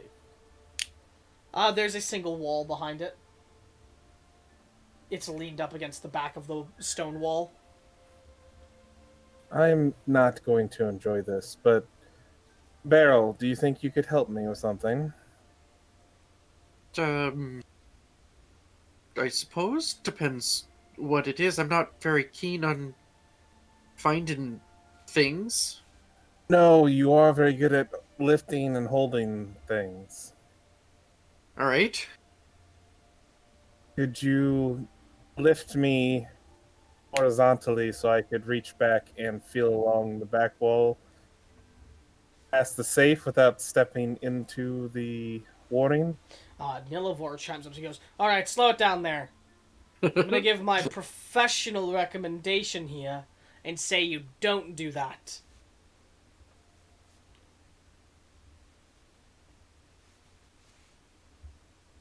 Because even one little mistake, You a tiny little pinky on it, tiny little bit of your, button falling off your shirt, touching it, that's going to result in an explosion that's then going to react to the volatile stuff within this room and cause a bigger explosion that could very well level the building and maybe the entire district we're in.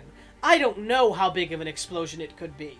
I'm going to take what could be the worst possible situation and assume that it's the real one so that we don't possibly have that come to life here.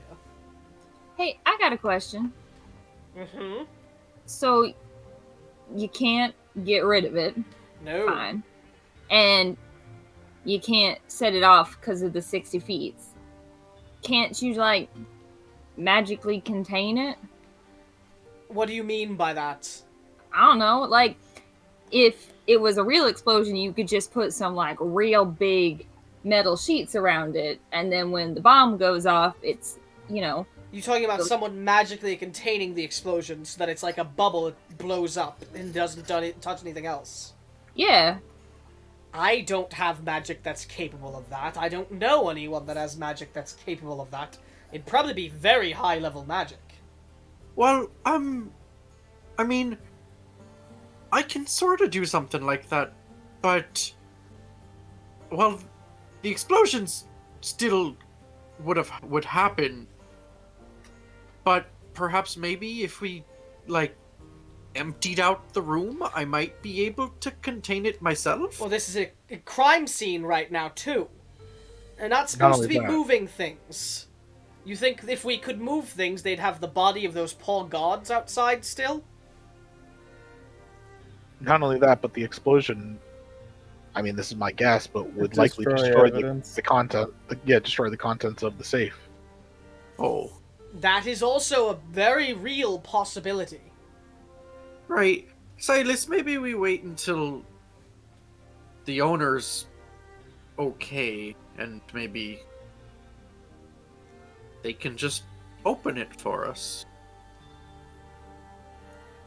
Not to be, like, insensitive, but is it, like, normal if you've got affairs to be dealt with and you've magically sealed them off to have someone else who can, I don't know, help in case of emergency? His next of kin or whatever? So You does mean that- someone who also knows how to open the safe without triggering the glyph?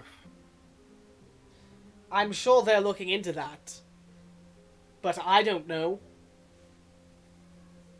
Hmm. We're not out of options yet, I think, is what we're agreeing on. So let's not be rash. Jake, is it possible to fake magic? Yeah, there's an entire school called Illusion. Well, I mean, it's not necessarily illusion, but like obviously the glyph does something. Is there a way that it could possibly trick us into thinking it's explosion when it's not? That'd be an illusion magic thing. Like pretending that magic doesn't do what it says it does. Yeah. Glad that it's doing this again. But usually, like, and just speaking meta and out of character, usually detect magic would, like, show that it's illusion and not another school of, right? It would depend on the spell. I think there are spells that supersede detect magic. I don't remember exactly. But, if it's a thing, there are magics that protect against divination magic, and there are magics that make it so that divination magic doesn't pick up certain things. Because I'm just going to talk out of character here for a second. It's been pointed out that it's very volatile. and the fact that the room it's in is very volatile. Isn't that itself the best form of security? That you can't touch that, it's a bomb, but then that's also bad for the person who owns it. So, but if it's a fake bomb, Well, not if they can just Have- turn it on and off at will. Yeah, if they have the metaphorical key here. It's putting a lot of trust in yourself if you're like tired or drunk or something to have a room with a bomb in it. Could just be a fucking madman, though. That's also true. Yeah, He we runs a don't tincture And shop. it was also stated that this was just that this is not his home as well, so you could assume it's just his workplace. I mean, at the very least, he's probably got insurance. Oh, I'm gonna call a 5-minute break. Okay, go ahead. No. Finish what you're saying, and then I'm gonna call it. I can wait until after. Okay, we're gonna call a 5-minute break here because we haven't done that yet. So we're gonna take 5 minutes, and we're gonna pick back up after that. So be back in 5. Okay. Cool. All right. Be right back.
red herrings one session. All right, as we will pick it up. Hup, hup. What do you guys do? Good luck.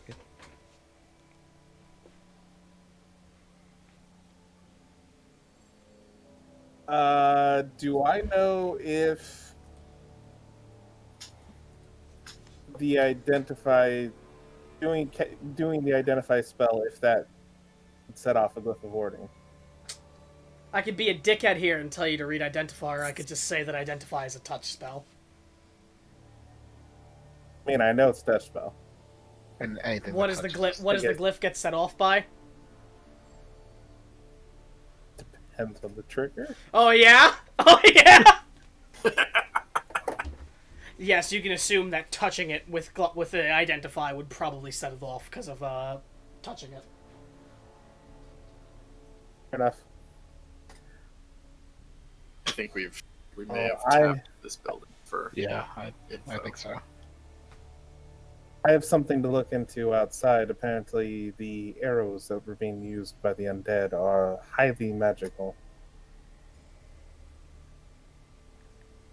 It'd be nice to know what they do. Right, well, we should probably Do- be on our way then. Do undead typically have the dexterity to fire arrows?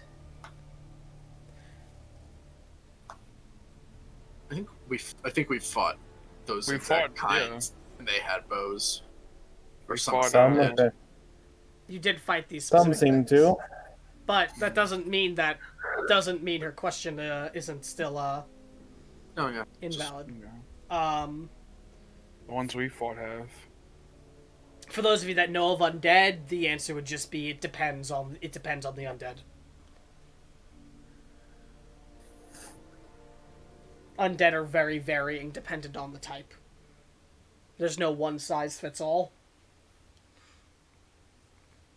And even Nilivor would chime up as he'd go, that'd probably depend on the undead. They don't all wear one shoe.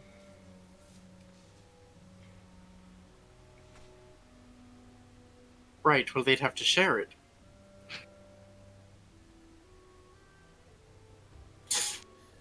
On that note, I'm gonna go look at one of those arrows. And I go to step outside. What are the rest of you doing inside?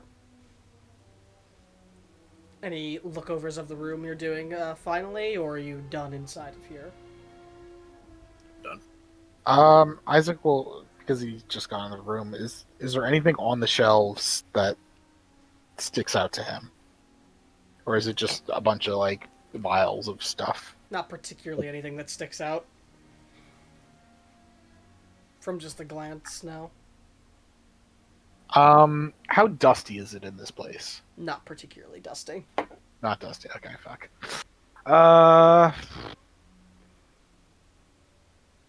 And the place is in disarray. Okay. Yeah, no. Isaac will go outside. Okay. The rest of you just going outside, doing anything else in the building, or? Astrid says go outside. Okay. I'll also follow outside. Josie, Beryl, Soul.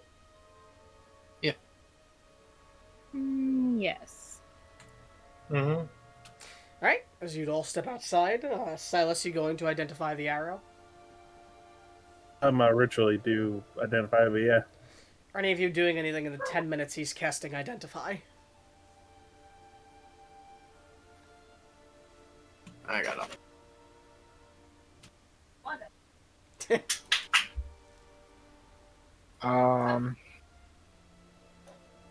Are the undead wearing shoes?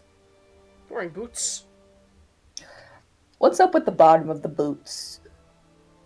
They're bottom of what looks like leather work boots. Is there like any like soil or mud or anything like that that might, sort of determine the route they took to get here? Good question. Roll a perception. And I'll give you advantage on them.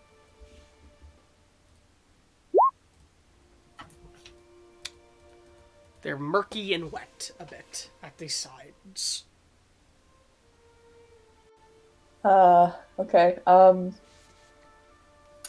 Ashton's gonna smell one. Smells pretty foul. I think they did come from the sewer. Aha! Either that or a very wet manure field. Same thing. Well, that definitely gives us a lead. You can give yourself inspiration for that line of questioning. It was a good one. Thank you.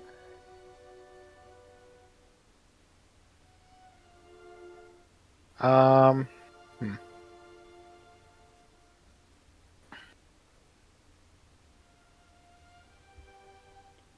cast guidance On who? on Silas. Okay. Soul would like to check one of the dead bodies. What are you checking for? Looking at the decomposition just to see how old. Well, how long ago the undead died. These specific undead, like how long they died as undead? Mm-hmm. You mean you'd already know about, like, 2 hours ago? Because that's when the fight broke out. No, I mean, never mind. Are you talking about when they died as people and became undead? Yeah. That would be hard to tell without magic. And without trying to strip them down, are you going to remove clothes off of one of them?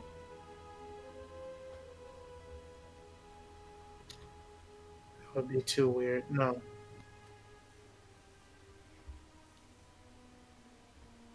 I smelled the shoe, friend. You're in good Yeah. company. Yeah. I don't think it'd be that weird, yeah.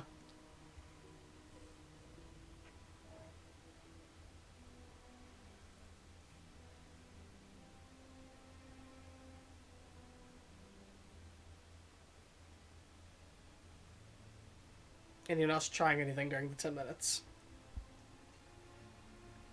Maybe if you cut them and see the rings.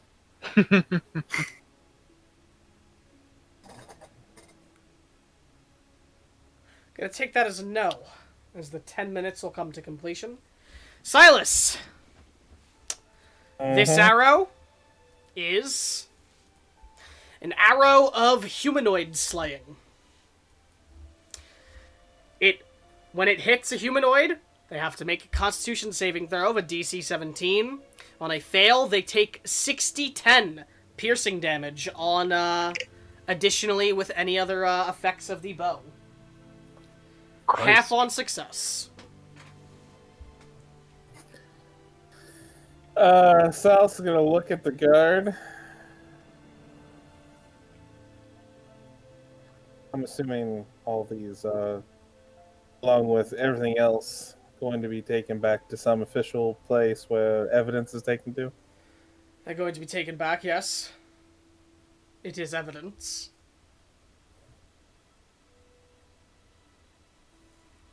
If a note could... Sal's about to say something, realizes who it would go to. He goes, you should probably make sure that they're aware that these are arrows of humanoid slaying and do massive amounts of damage when striking a humanoid. That's horrifying. I'll let them know at once. We'll Sal's get hand back someone. the arrow. We'll get someone to doubly confirm that as well, and then we'll likely have to have them destroyed after. Thank you.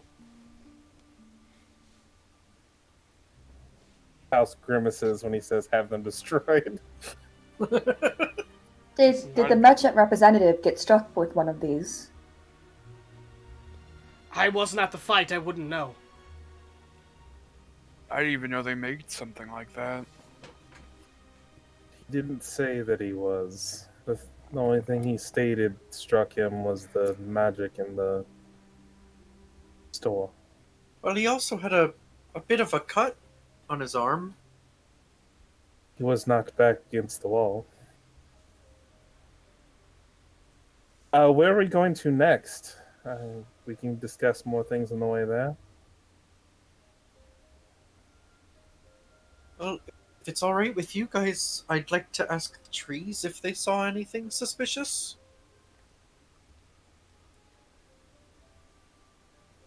That might be a good Somehow idea. that's Okay, not but the don't go weirdest too hard thing on I've them. ever heard. You say, Ben? I said somehow that's not the weirdest thing I've ever heard.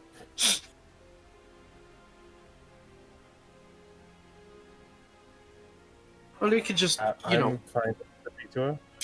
just, in passing. Don't have to make, a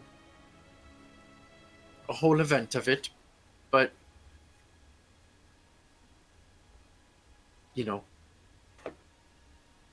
who else sees the comings and goings of all the folk in the town? Where are you asking? Are there any ravens around?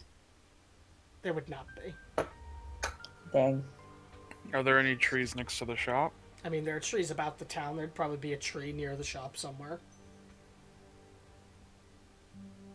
All right, I'll approach the tree Mm-hmm. and I will cast Speak with Plants. What are you asking the tree? Hello. How's your day? Be fine, it would say. Oh, good. So, me and my friends, we're kind of looking for someone. We were hoping maybe you saw them. They were, quite tall and wearing a black cloak. And they came, running out of that building over there. Perhaps maybe you got any face descriptions? Anything ring any bells?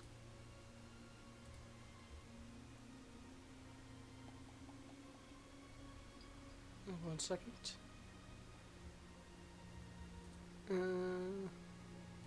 Would not have any description for you. Nor would it have anything that deviates much from what you know already. Okay. It did not see where he went. All right. Well, I appreciate the conversation anyway. It's been lovely to meet you. I just well, I'll stop by and say hello some other time then. Enjoy the weather. And I will leave. Okay. Yeah, they didn't see anything that we don't already.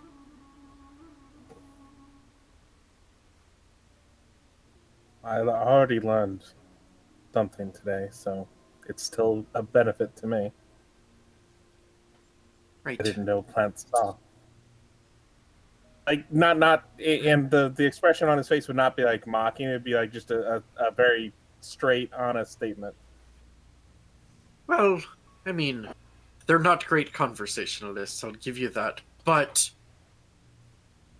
they've got a lot of spirit.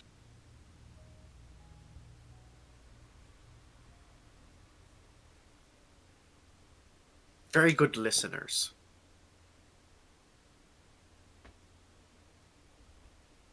Is it worth So where visiting? are we on to? Is it worth visiting the What? scriptorum next? Well, we kind of got a lot of the information on the outside, but I don't think the scriptorium is going to actually help us. The individual that got away came to. Yeah. We stopped the culprits of the scriptorium and prevented them from getting away with anything.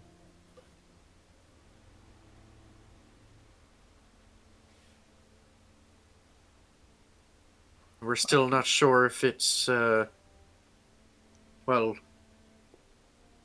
if it was sort of a distraction or not. My gut tells me it was, but for all we know, they could have left some clues on the inside. We didn't really get a super good chance to check. But I'm willing to go with the group, and if we agree to go somewhere else, I'm fine with that. We want to maybe look into one of the suspects. Thought we were going to the castle. I was thinking that if not the scriptorum, then we could, ask for the sewer entrances, or see at the very least where they lead and where they could have entered and exited from. We cannot go to the castle today. Yeah, probably not. I would be interested in seeing like where the sewer, like last time we saw how the sewer like aligned with the dead kid city. Oh, maybe don't call it that. It was Yeah, Oakmill, Josie. Yeah.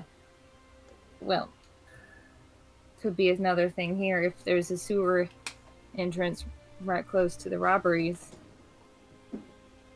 Explains how they're getting to and from. Maybe. Jake, I'm assuming there's not like obvious sewer grates Nope, anywhere. there are not. It's like Disney World where they've hidden all of their hidden the trash below the surface. If we're attempting to go the safer route of the day, wouldn't going and speaking with Vidath be safer? Could check the area around Vidath's residency for anything similar to what Astrid found on the boots.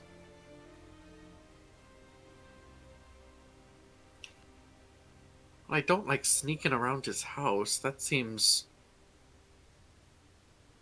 well... That's good. You can distract him, and I'll sneak around his house. Distract him how?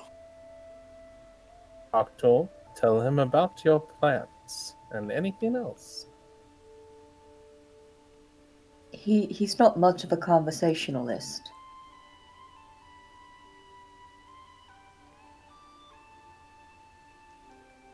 Vidath is the drow man, right, Jake? Yes.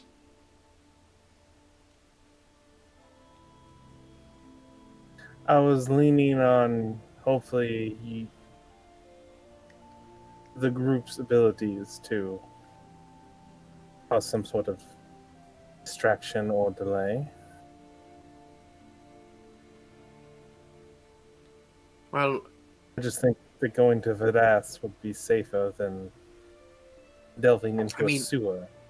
not unless, I mean, unless he's actually the one behind it, then, well, from all the evidence that we've found, it's kind of the opposite, then.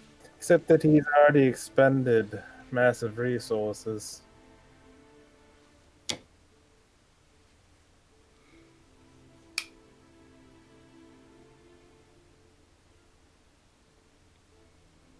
Also, I don't think anyone is willing to dive into a sewer today, but we could at least find where the entrance and the exits are. If one is, Vidath lives outside of town. If there is one that's conveniently close to his house, then we have, reasonable,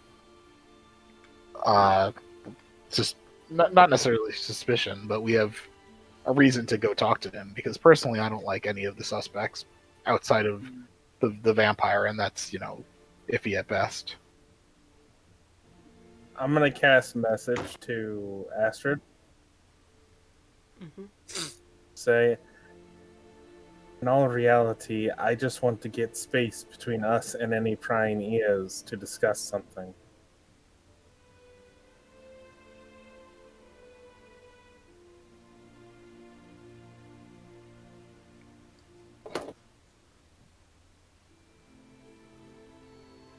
I agree with Silas. I think the deaths might not be a bad place to start. We won't be stuck out there all day, at the very least. And when we get back to the city, we can look into the sewer situation. Okay. Did out of curiosity though, like he just cast message in front of all of us, like, Mhm. like I didn't try to hide that I casted a spell. So the whole shebang, copper wire pointing at the person, mumbling under your breath. I mean, I just held my arcane focus. Doesn't have to be a copper wire if he has the Yeah. arcane focus, yes. Okay. I mean, if that's the consensus, we could go outside. I'd ask that everybody, while we leave town, keep an eye out for sewer entrances. Also, Beryl, you can ask the trees outside of Adath's house if they've seen him coming and going. Also, a very good point. That's a good call. Well, I can do that tomorrow. Tomorrow I thought we would go to the castle. Right now we're a little worse for wear. Right, well, talking to the plants takes a bit out of... Can't really do it anytime I want. I'll remind you, by meta standards, a long rest is only 8 hours, so you do not technically have to wait an entire day if your only desire is to long rest and then go there. Astrid has stuff to do tonight and she doesn't want to leave the town, so she's not explicitly saying that as an option. I'm just telling you what a long rest is.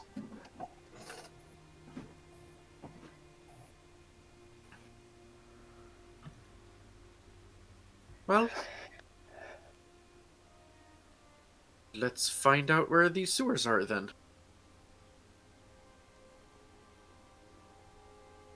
How do we do that? Are you going City to Hall. Are you going to Vidath's, or are you going to find out where the sewers are? I'm confused.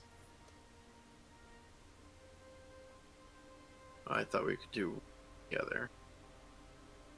Going to Vidath.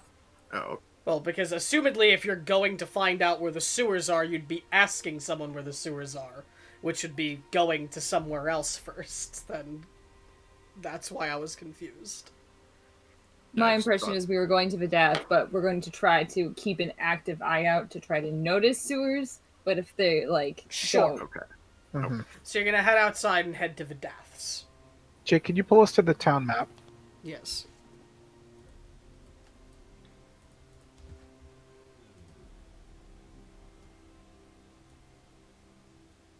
Thank you.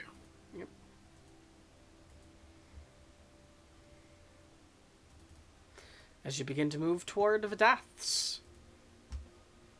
As you travel, exiting through the gates of the city and find yourself standing outside the gates looking toward the woods surrounding the area about, as you see, just on the edge of the woods, a small little home, a single-story wooden house that stands at the edge of the wood, a puff of smoke coming out from its chimney as you would go Can to you- approach it. Can you ping the exit we went through? Yes.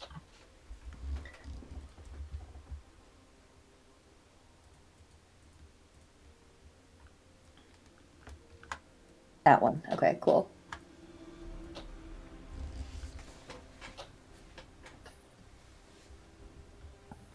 As you Once see- we're... Mhm. Sorry. Go ahead. No, I just said as you see the house on the distance. Since we're a good ways away from other peoples Mhm. now,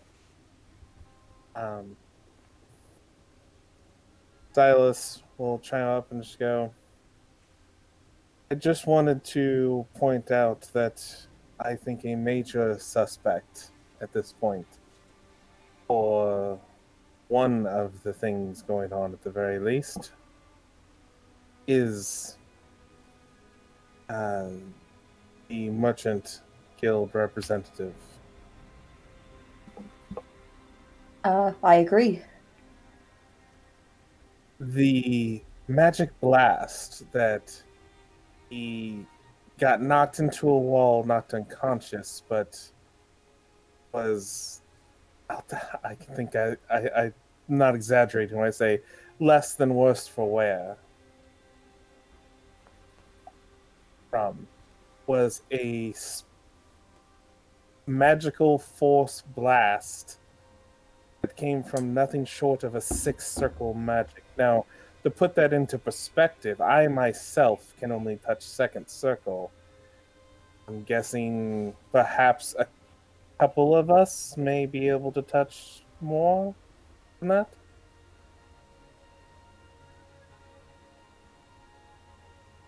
Beryl just has like the most confused look on her face. I can cast third level magic. And similarly, it's on the level, if not above the level, of what the potent magic that we found in the cave with the headless bears. Additionally, he split us up. We were sent to the scriptorium while he went alone to the tinctures. And he was also the one, correct me if I'm wrong, that wanted the guard captain to have people doing menial labor instead of their jobs. I think that was more of a joint effort between him and the mayor. He wanted, I mean, he definitely wanted the festival to go on, but he did say after the attack that it was less of a priority, unlike the mayor. Well, That could have been a number of things. right, but I mean, he's so gung ho about all the decorations and everything. Why would he? Why would he want to attack the tincture store? That he might be in cahoots with whoever wanted whatever was in there. Similarly to why our dear paladin was working with the same abyssal influences that the ogres were. We don't know who has ties to what where.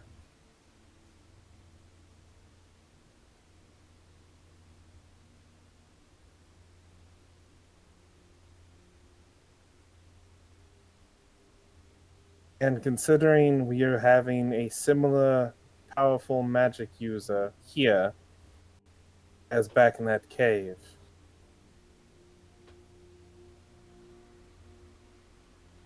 It's just something to consider, Beryl. We're not trying to arrest the man or anything. We just want to look at his actions with a bit more suspicion than we normally would. I trust him less than every person in the city as it stands now. Him not surviving, him hardly being wounded by a blast of that severity that I am fully confident would have brought any of us, maybe save you, Beryl, down in one blow. Jake, who was it that mentioned that he had the spiritual blessing? A One of guard. the guards. The guard. Guard, Right. Well, I mean, you heard that guard.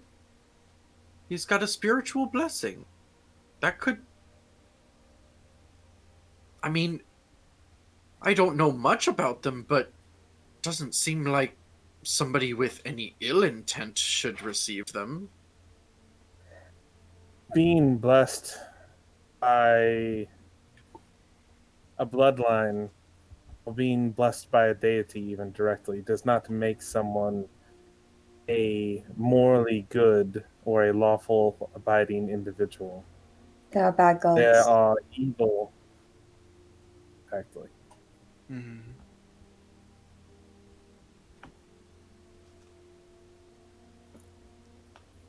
So while I suggested we come out to Vidath, I partially suggested that to have this conversation as well. I suggested that because I assumed once we got here, we could quickly eliminate him from the list because I don't think he has anything to do with it. Oh, all right.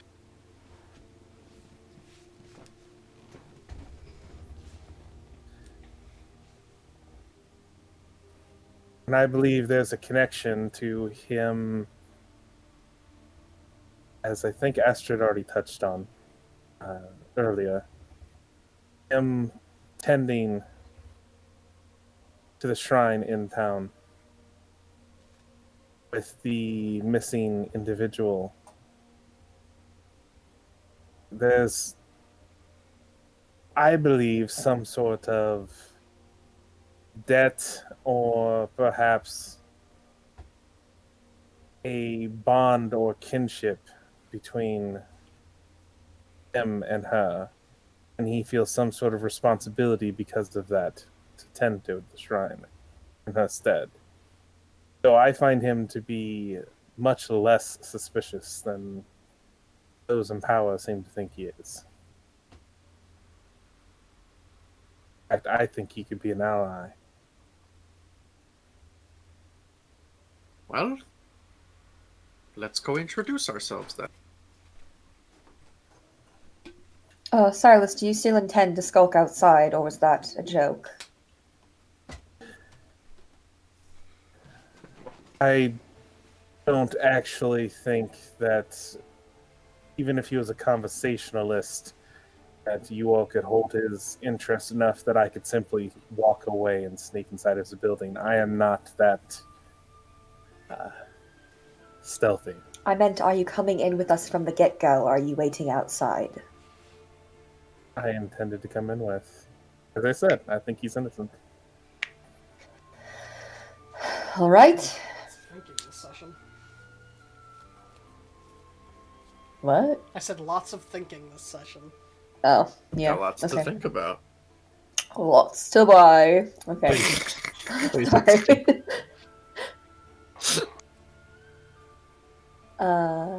Shall we? So we head to the hovel. All right.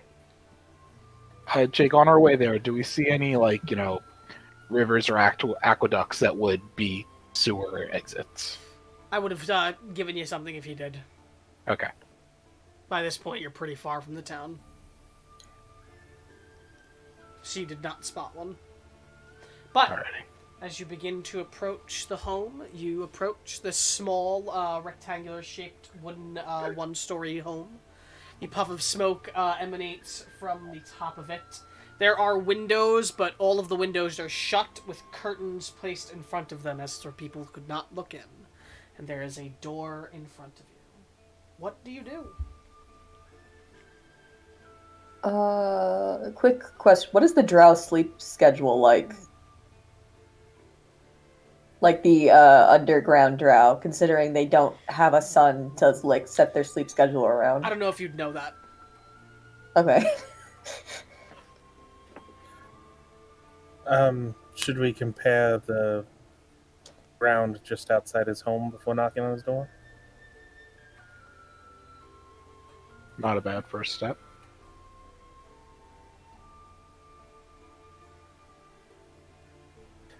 What does the ground look like, Jake, around his home? Well, it snowed recently, so the ground is mostly covered in a very light covering of snow around the house. It's mostly melted. And some of it is a bit dirty with mud. Does he have a doormat? He does not. Okay. Does it smell like sewer? You don't immediately smell any sewage in the area.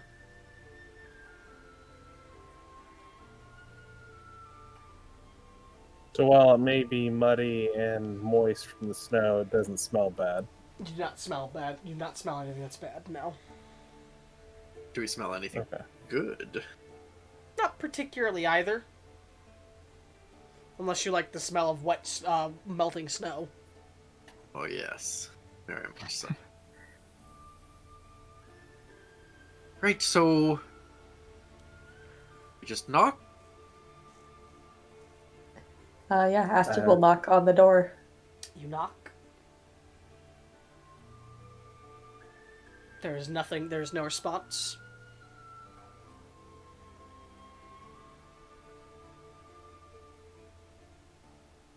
I hope he didn't leave his chimney. Knocking again, or what are you doing? What time of day is it? It's afternoonish. Are you knocking again, or? I don't like to get aggressive. Should I knock again? So, 2 knocks is not aggressive. So- 3 knocks, maybe. Siles is just gonna take the hilt of his sword and knock on the door with it. Now that's aggressive. Like a minute would As pass. he's okay. Okay. No, God. No, God.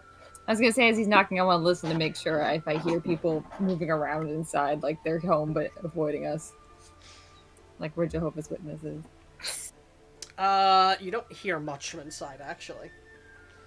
But a minute passes, and then someone approaches the door from inside. You can hear, and then the door just barely creaks open for this drow man with short white hair. Is able to peek his eye out. He looks younger with his bluish-purple skin as his red eye looks out toward you all. As he goes, "What do you want?"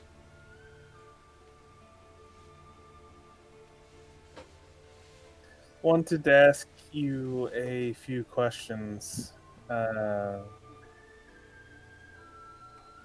a couple of different matters, hoping to get some possible help. Are you a god?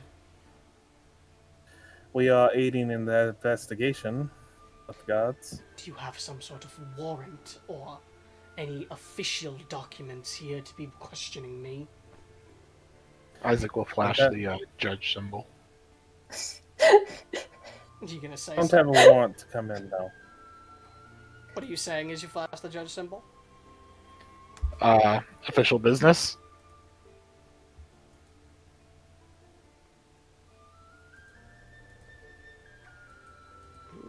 Don't think he'd know that doesn't necessarily mean... yeah, okay. So you go, what do you want? Have you heard about the attack on the city, Mr. Valdath? Vedath. Vadath, sorry. It's okay.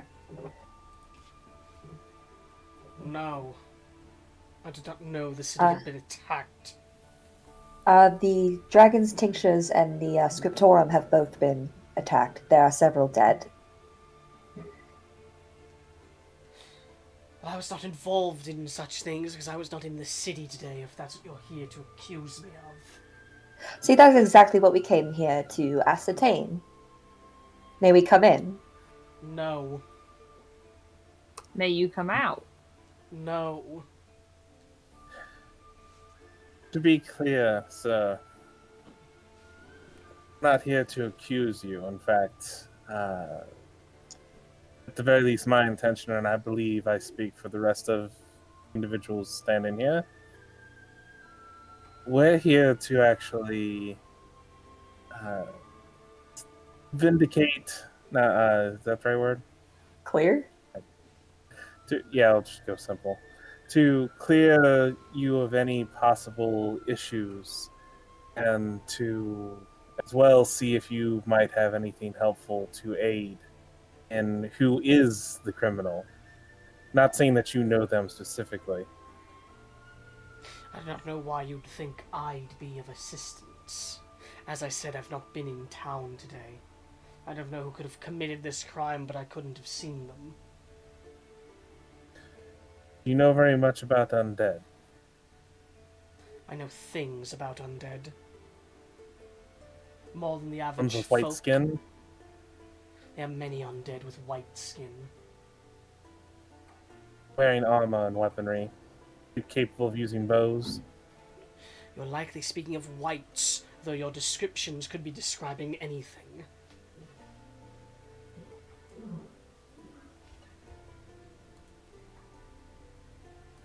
Is there anyone who can confirm you haven't been in town? I do not have an alibi, if that's what you're asking. I turn to Isaac or Astrid. And I'm like, is that what I'm asking? That's what you're asking. Oh.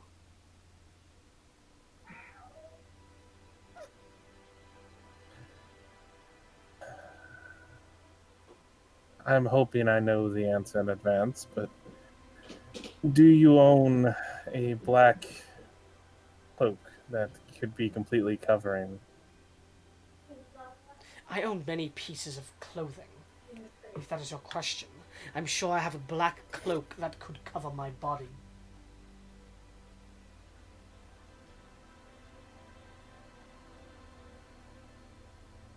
Would you mind telling us where exactly you were out of town? I was home. So you were just here? Yes. Is that so wrong of me? No, of course not. You're entitled to be wherever you want. I'm sorry to be. Oh no, Carolina, go ahead. You haven't spoken much.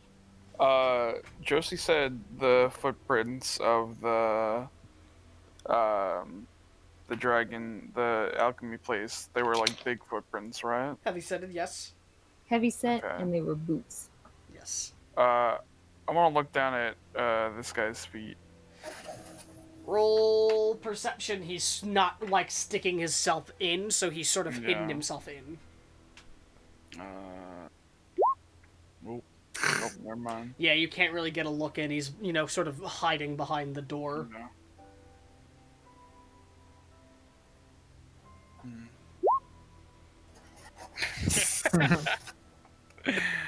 Astrid, you were going to say something? Or Carolina? Yeah. You good, Carolina? Yeah, I'm good. Astrid? I'm sorry to be so invasive, but I'm going to be perfectly honest with you. The mayor is quite insistent that we investigate you. Is there some sort of past altercation you've had with her that we can attribute that to, so we can remove you from our list of suspects? The mayor's Her list of suspects. The mayor is an idiot who is afraid of her own shadow. I just so happen to be a pigmentation that could be confused with a shadow sometimes. I'm sure that's why she's afraid.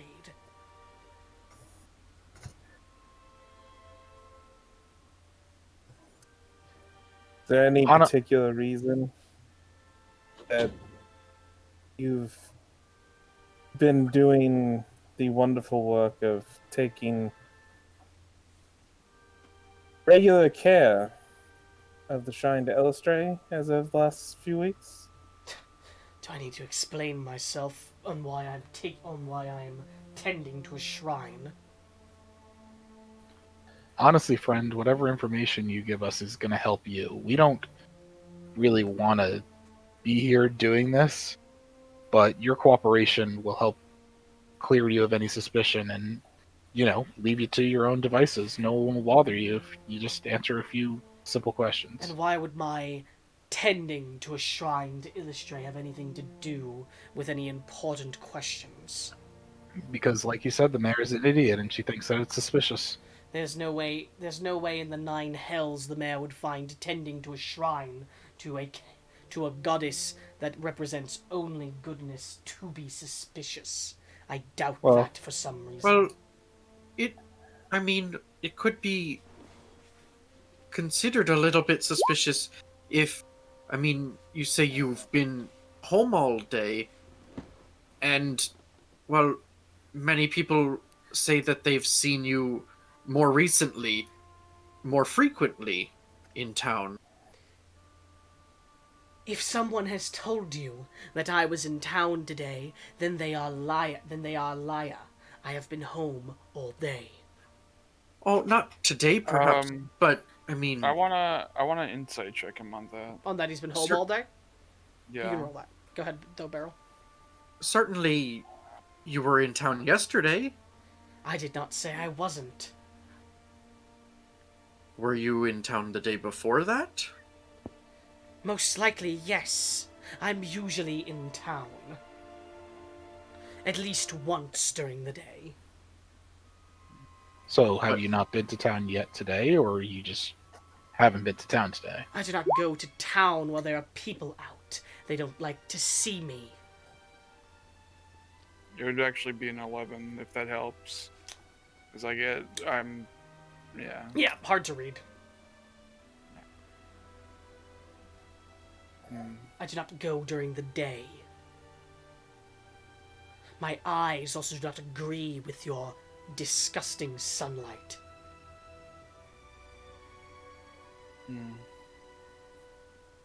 I'll actually point out the reason I bring up the activity at the Shrine of Elistray. It is out of the normal for what has been normal for you for a very long time now, and anything that's out of the outside the normal, once things like people going missing or the instance of today lead people to make questions and often in the wrong places.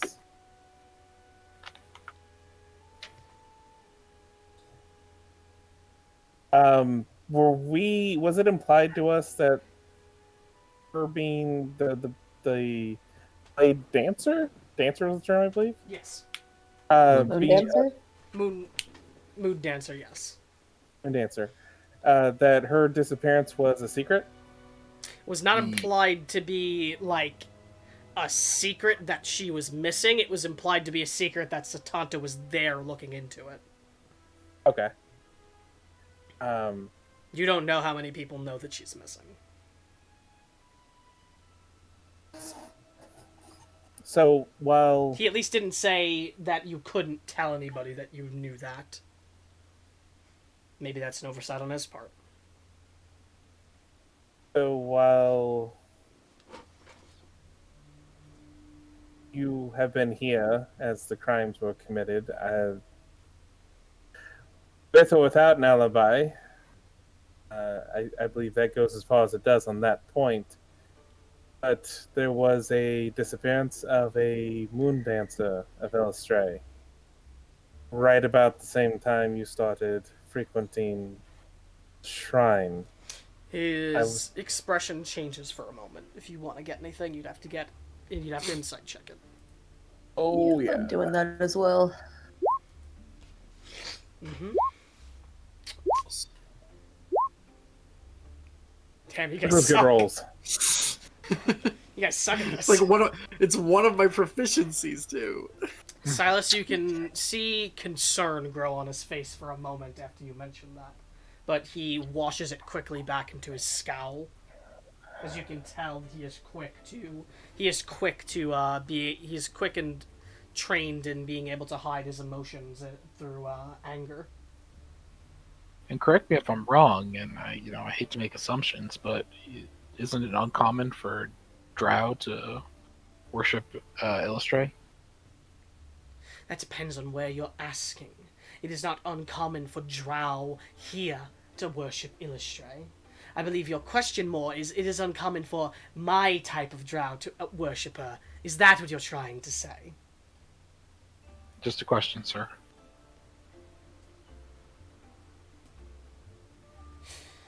What is your Is it input? uncommon? It is not common in the Underdark. Whether it's common up here, I don't know. What is your implication bringing up this moon dancer now? Less an implication of anything ill, at the very least, and more my hopes that the timing is more than coincidental, and perhaps you knew her, maybe friend? Why would I have to explain, even if I did know her, and I'm not saying I did, to the mayor's lackeys whether or not I had a friend or not? As an expert, I'm not- And Several Right. people at once. Astrid, go first.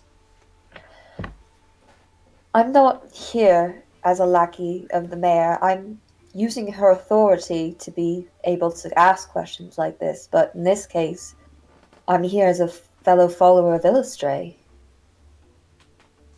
Are you going to show any symbolage at that? Yes, she will show her symbol. She wears it around her neck. You can roll a persuasion at advantage. And I'm going to add my +5 to that, which I can do once a day to a charisma-based skill. So it's going to be a 20. Yes. Okay. He softens a bit.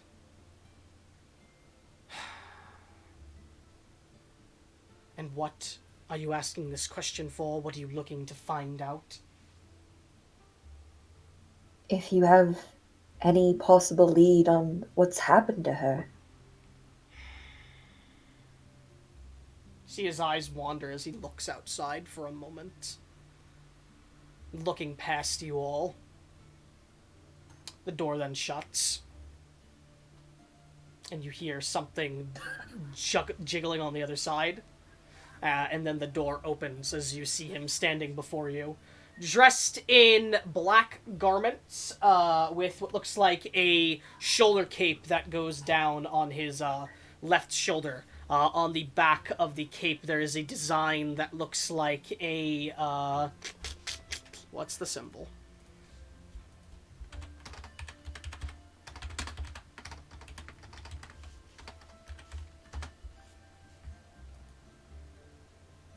Sorry, 1 second.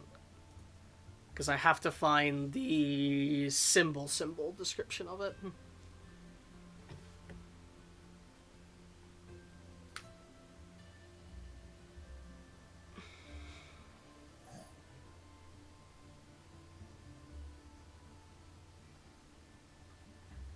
Wait, I'm stupid. Why am I not just checking my Google Drive thing? I'm an idiot. I'm so sorry. Give me 1 second. I should have this in but a moment. If I'm not an idiot. What's so funny is that my goddess gives me the ability to add that +5. So meta, it's super cool how it works like that. Thanks, Moon Mom. Illustrates that we're tight. Illustrates that we're tight.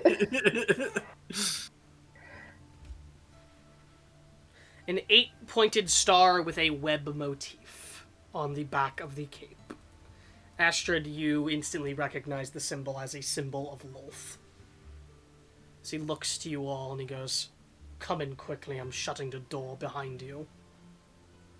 Yep, Astrid will move fast. Same. Going in. Is the symbol large, Jake? Yes. I will have a picture of it that I will post in chat later. I was more asking because if it's large, then it would not have been. You couldn't have missed it if you saw his backside. It would have been hard to miss. We had heard at some point from somebody in town that he worshipped Wolf. And then he wears it. Oh visibly. no! I think he's Yeah, talking no, more that's about not why I'm- the man that was doing the crime. Oh, gotcha. If he was wearing this in town and committed the crime, it would have been noticed. The symbol would have. Are any of you not going in? I'd go in. So is anyone not going in? Okay, good. As he shuts the door behind you all, as he looks to you all and he goes, "Get the snow off your feet. I don't want you dragging snow into my home." As there is a rug on the floor, like an entry mat that you can clean your shoes on. As you stand in like a foyer little area that goes forward, there are...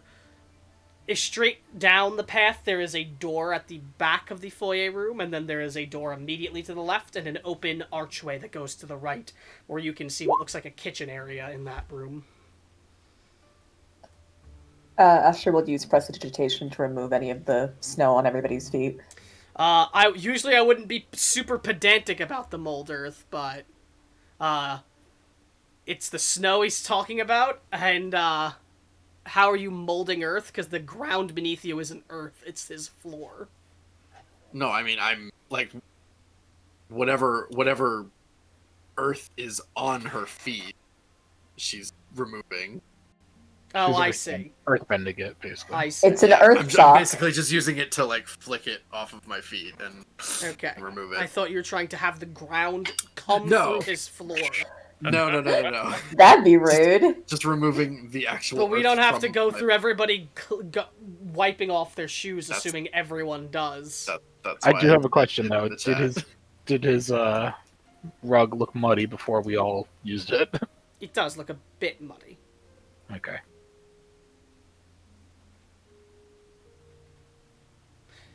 How big are his feet? Oh, they're pretty big shoes. As he looks to I all know of that's you, Tarantino. As he goes, "I can either trust you, or you're very good at deception.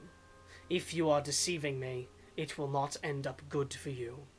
I just want you to know that." Haven't lied to you about anything that's been said. I pray for your sakes that that is the case. And I pray for the complication, and I pray so that this matter does not get more complicated than it already was. So he walks over to the door that's immediately on the side of the room as he pulls a key out from his pack. As he slides it inside the door and opens it as he goes, "Follow me." So he opens the door and steps inside. Yep. Alright. Not wasting this opportunity.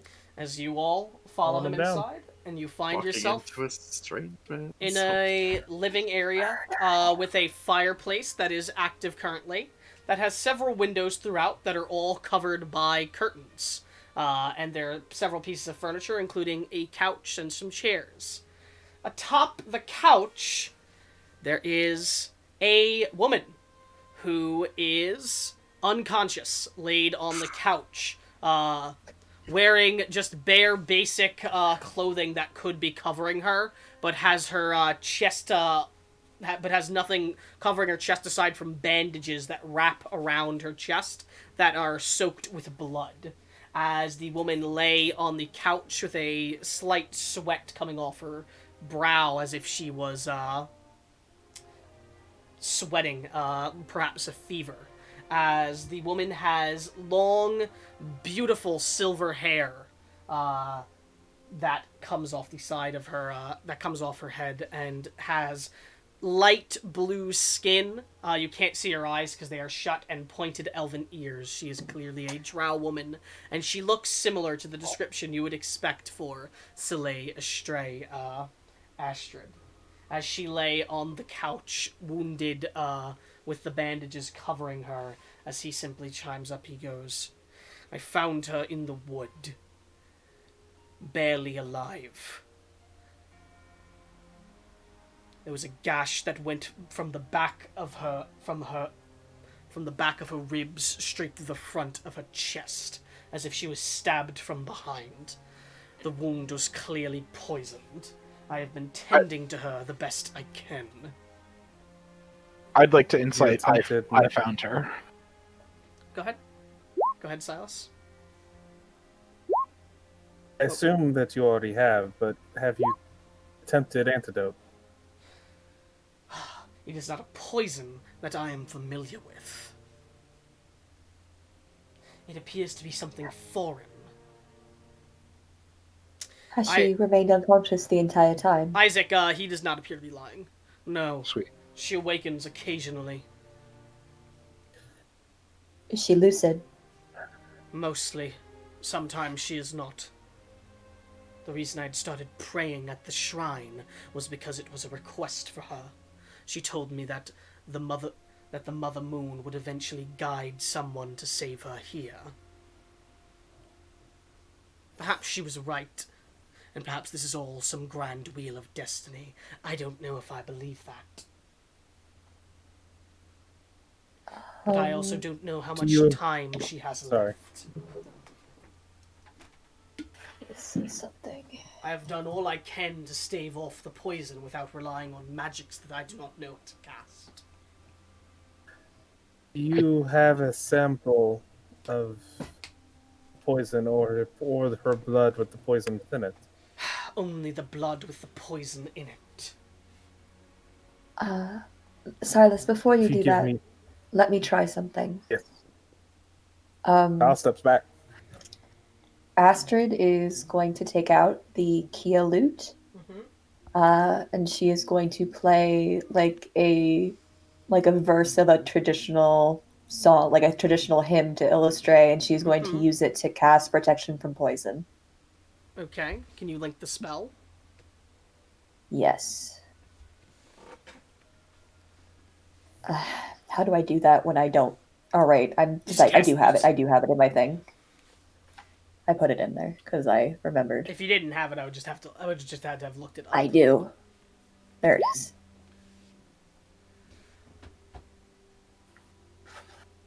One poison that you know is present.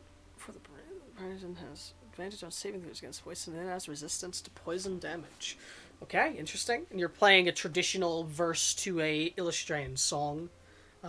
Yeah, like a hymn. You can say the Lady of the Moon, one of her traditional prayer songs. Are you saying anything before you give the song, the lute, the strum? She will say, "My lady, let my music be your power." Something like that. In Sylvan.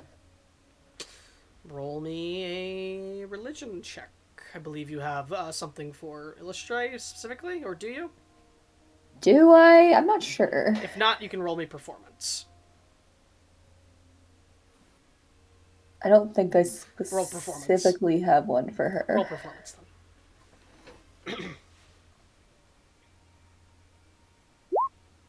Jesus. Nice. Damn, girl, you a good performer. Yeah, I Saving better the be. good roll. As you play your song, as you all hear this beautiful yet sad verse played from Astrid's lute, a song that is wonderful sounding, but is also incredibly melancholy and lonely as it plays. As you cast your magic and it moves through her. Let's see.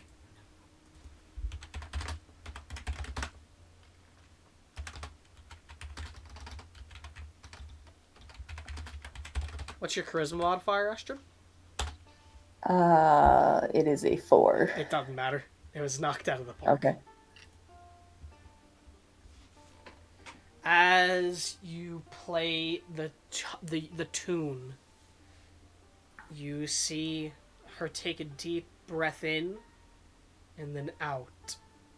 And you see her stomach, which was a bit high before, probably from, the pain of the poison, lowers.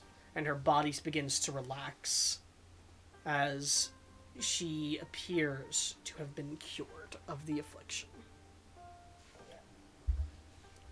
I take it I already know the Well answer. done.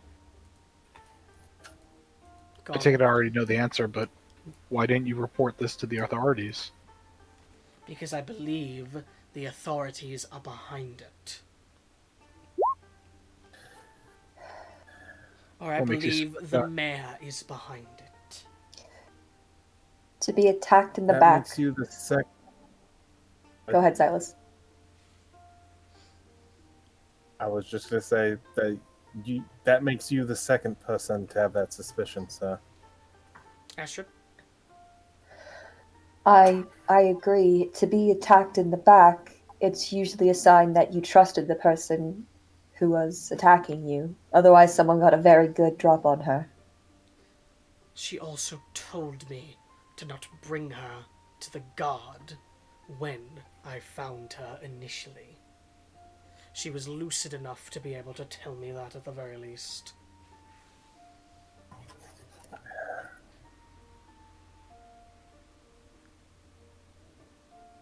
I certainly think it would be best for her to stay here until she is fully recovered. You see him If approach. that's all right with you, sir.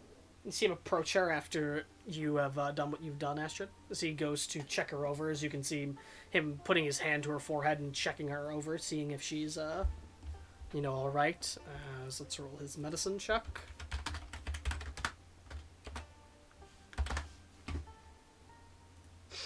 I believe she is on the mend now. She will likely have answers that you are likely looking for, but I do not know when she will awaken. Any details that you could give us about what she told you, besides from what you've already said, would be helpful. Did she mention any names, any locations, anything? She did not mention anything about the incident, only to not bring her to the guard.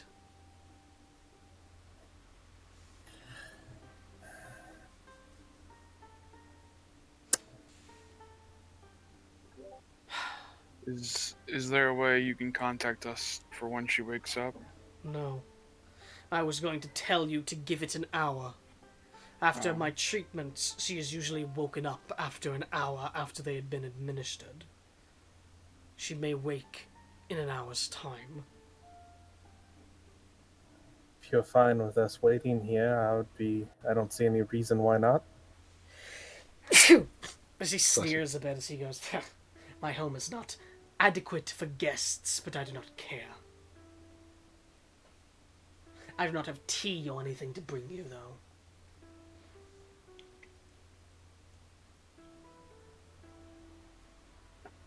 Fine.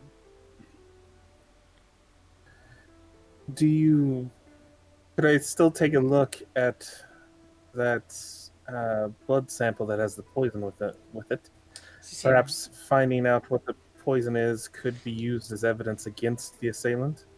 You see him walk over to the table at the side of the couch as he picks up what looks like a vial as he offers it out to you. I'll take it from him.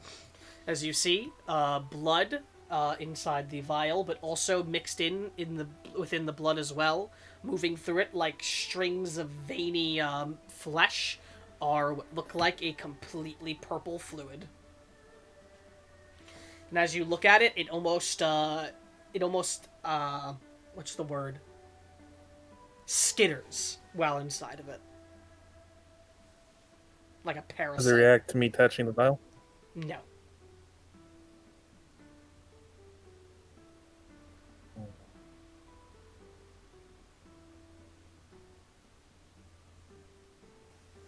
That is what I was pulled out from inside her.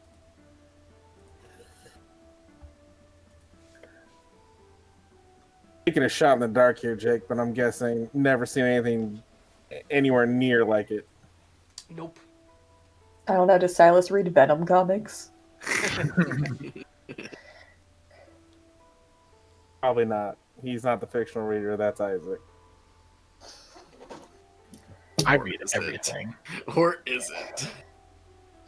The poison appeared to be affecting her heart and her brain. Targeted poison of some sort. Seems reactive to presence. This would certainly take me a good while to have even a shot. It is no drow poison, I can tell you that. It looks foreign. It's also no poison that I'm familiar with from my lands. I wouldn't say my lands, from my home.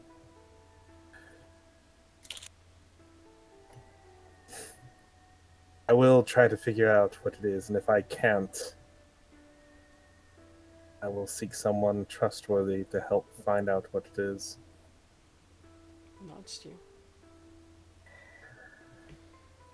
There are chairs about if you wish to sit down, though not all of you will be able to. Silas just sits down on the ground and kind of does crisscross applesauce. May I play for Fine on the her? ground. You're free to. Okay, Astrid will play the same song this time on her violin, very softly. She doesn't want to distract him or anything, but this is also her subtle way of giving him bardic inspiration if he needs it.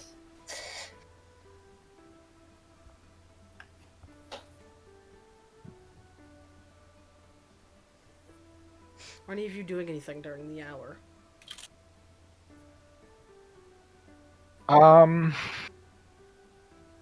I would ask the group if we should contact Satanta.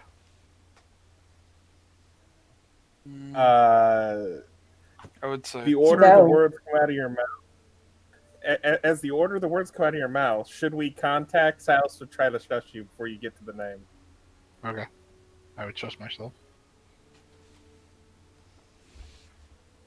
You shouldn't do anything until she wakes. Fair enough.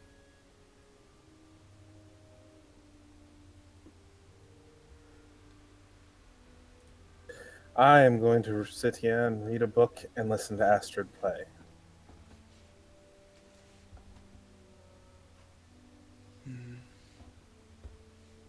I guess I'll also do some reading.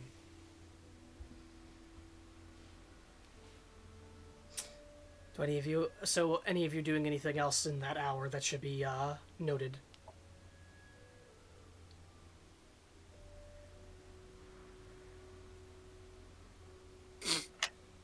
Nope. No. As the hour passes, near the end of the hour as you play your song, Astrid, the woman's eyes begin to creak open slightly. As you see her hand move above her head as she looks at it, squinting. As you can see, she's just getting her vision back. As it just returns to her. As stirring, you see her begin to sit up. As she eyes squints about the room, but she seems calm as you play the song, and she turns as it does after it playing, looking toward her hand as you see her just moving her fingers as if just adjusting to feeling again, being able to move her body. As you see her closing her eyes and just breathing in as she goes. My mother used to play that song for me when we lived on the outskirts of Menzo Buddhism. It is nostalgic to hear again. It is what pulled me from this slumber. I thank you for that. As she looks to you, as her eyes begin to fully open, revealing two pools of just silver glowing eyes inside, as if looking at two full moons themselves. As she would look out to you all, with each of you with a smile, as she goes, I am Sile Estrella. It is good to meet you. And we are going to end session there. Woo! And we will pick up next week where we left yeah. off. Speaking Hell to her. yeah. Ben, give yourself inspiration for the good connection there and a good moving of information with your assumptions about the Dath. Can I roll for the city name she said? Yes. And Can I'm we going get to... the spelling? Yes. The pronunciation was likely a bit off the top of my head. But... But Sounded cool. be ready for this one. Technically, it's Menzo Beranzan. that's a medication. No, it's a city. Let's see. I don't want to end stream before I get that roll. You know It's that bad. you know that it is the capital city of the Drow. That is all you know. You know it to be a holy city. Surface Drow? Beneath the ground. No. As in Dark Sildarine Drow, which are the Drow that worship Lolth. Oh, So you know that is not generally the place where you find a moon dancer or a worshipper of Illustray. In fact, that is the place where they die generally, if they are there. But, nonetheless, that is the session. I hope you all had fun. As we are going to wrap it up, I'm going to end the stream, so you all can say goodnight if you would like to the stream. Bye, stream. Bye, stream. And I will be back in a moment. So, let me just... is it Wednesday yet? get that guy I out feel like of I've here, heard that somewhere. and I will be back in a minute. All right. As that was the session. Hope those of you that listen in had fun listening, and we will pick up next week with the continuation, which I hope you will sit in and listen for as well, as they will get a chance to question and speak to Lady Slay Illustray, the Moon Dancer of Illustray. Night, and Happy New Year to you all.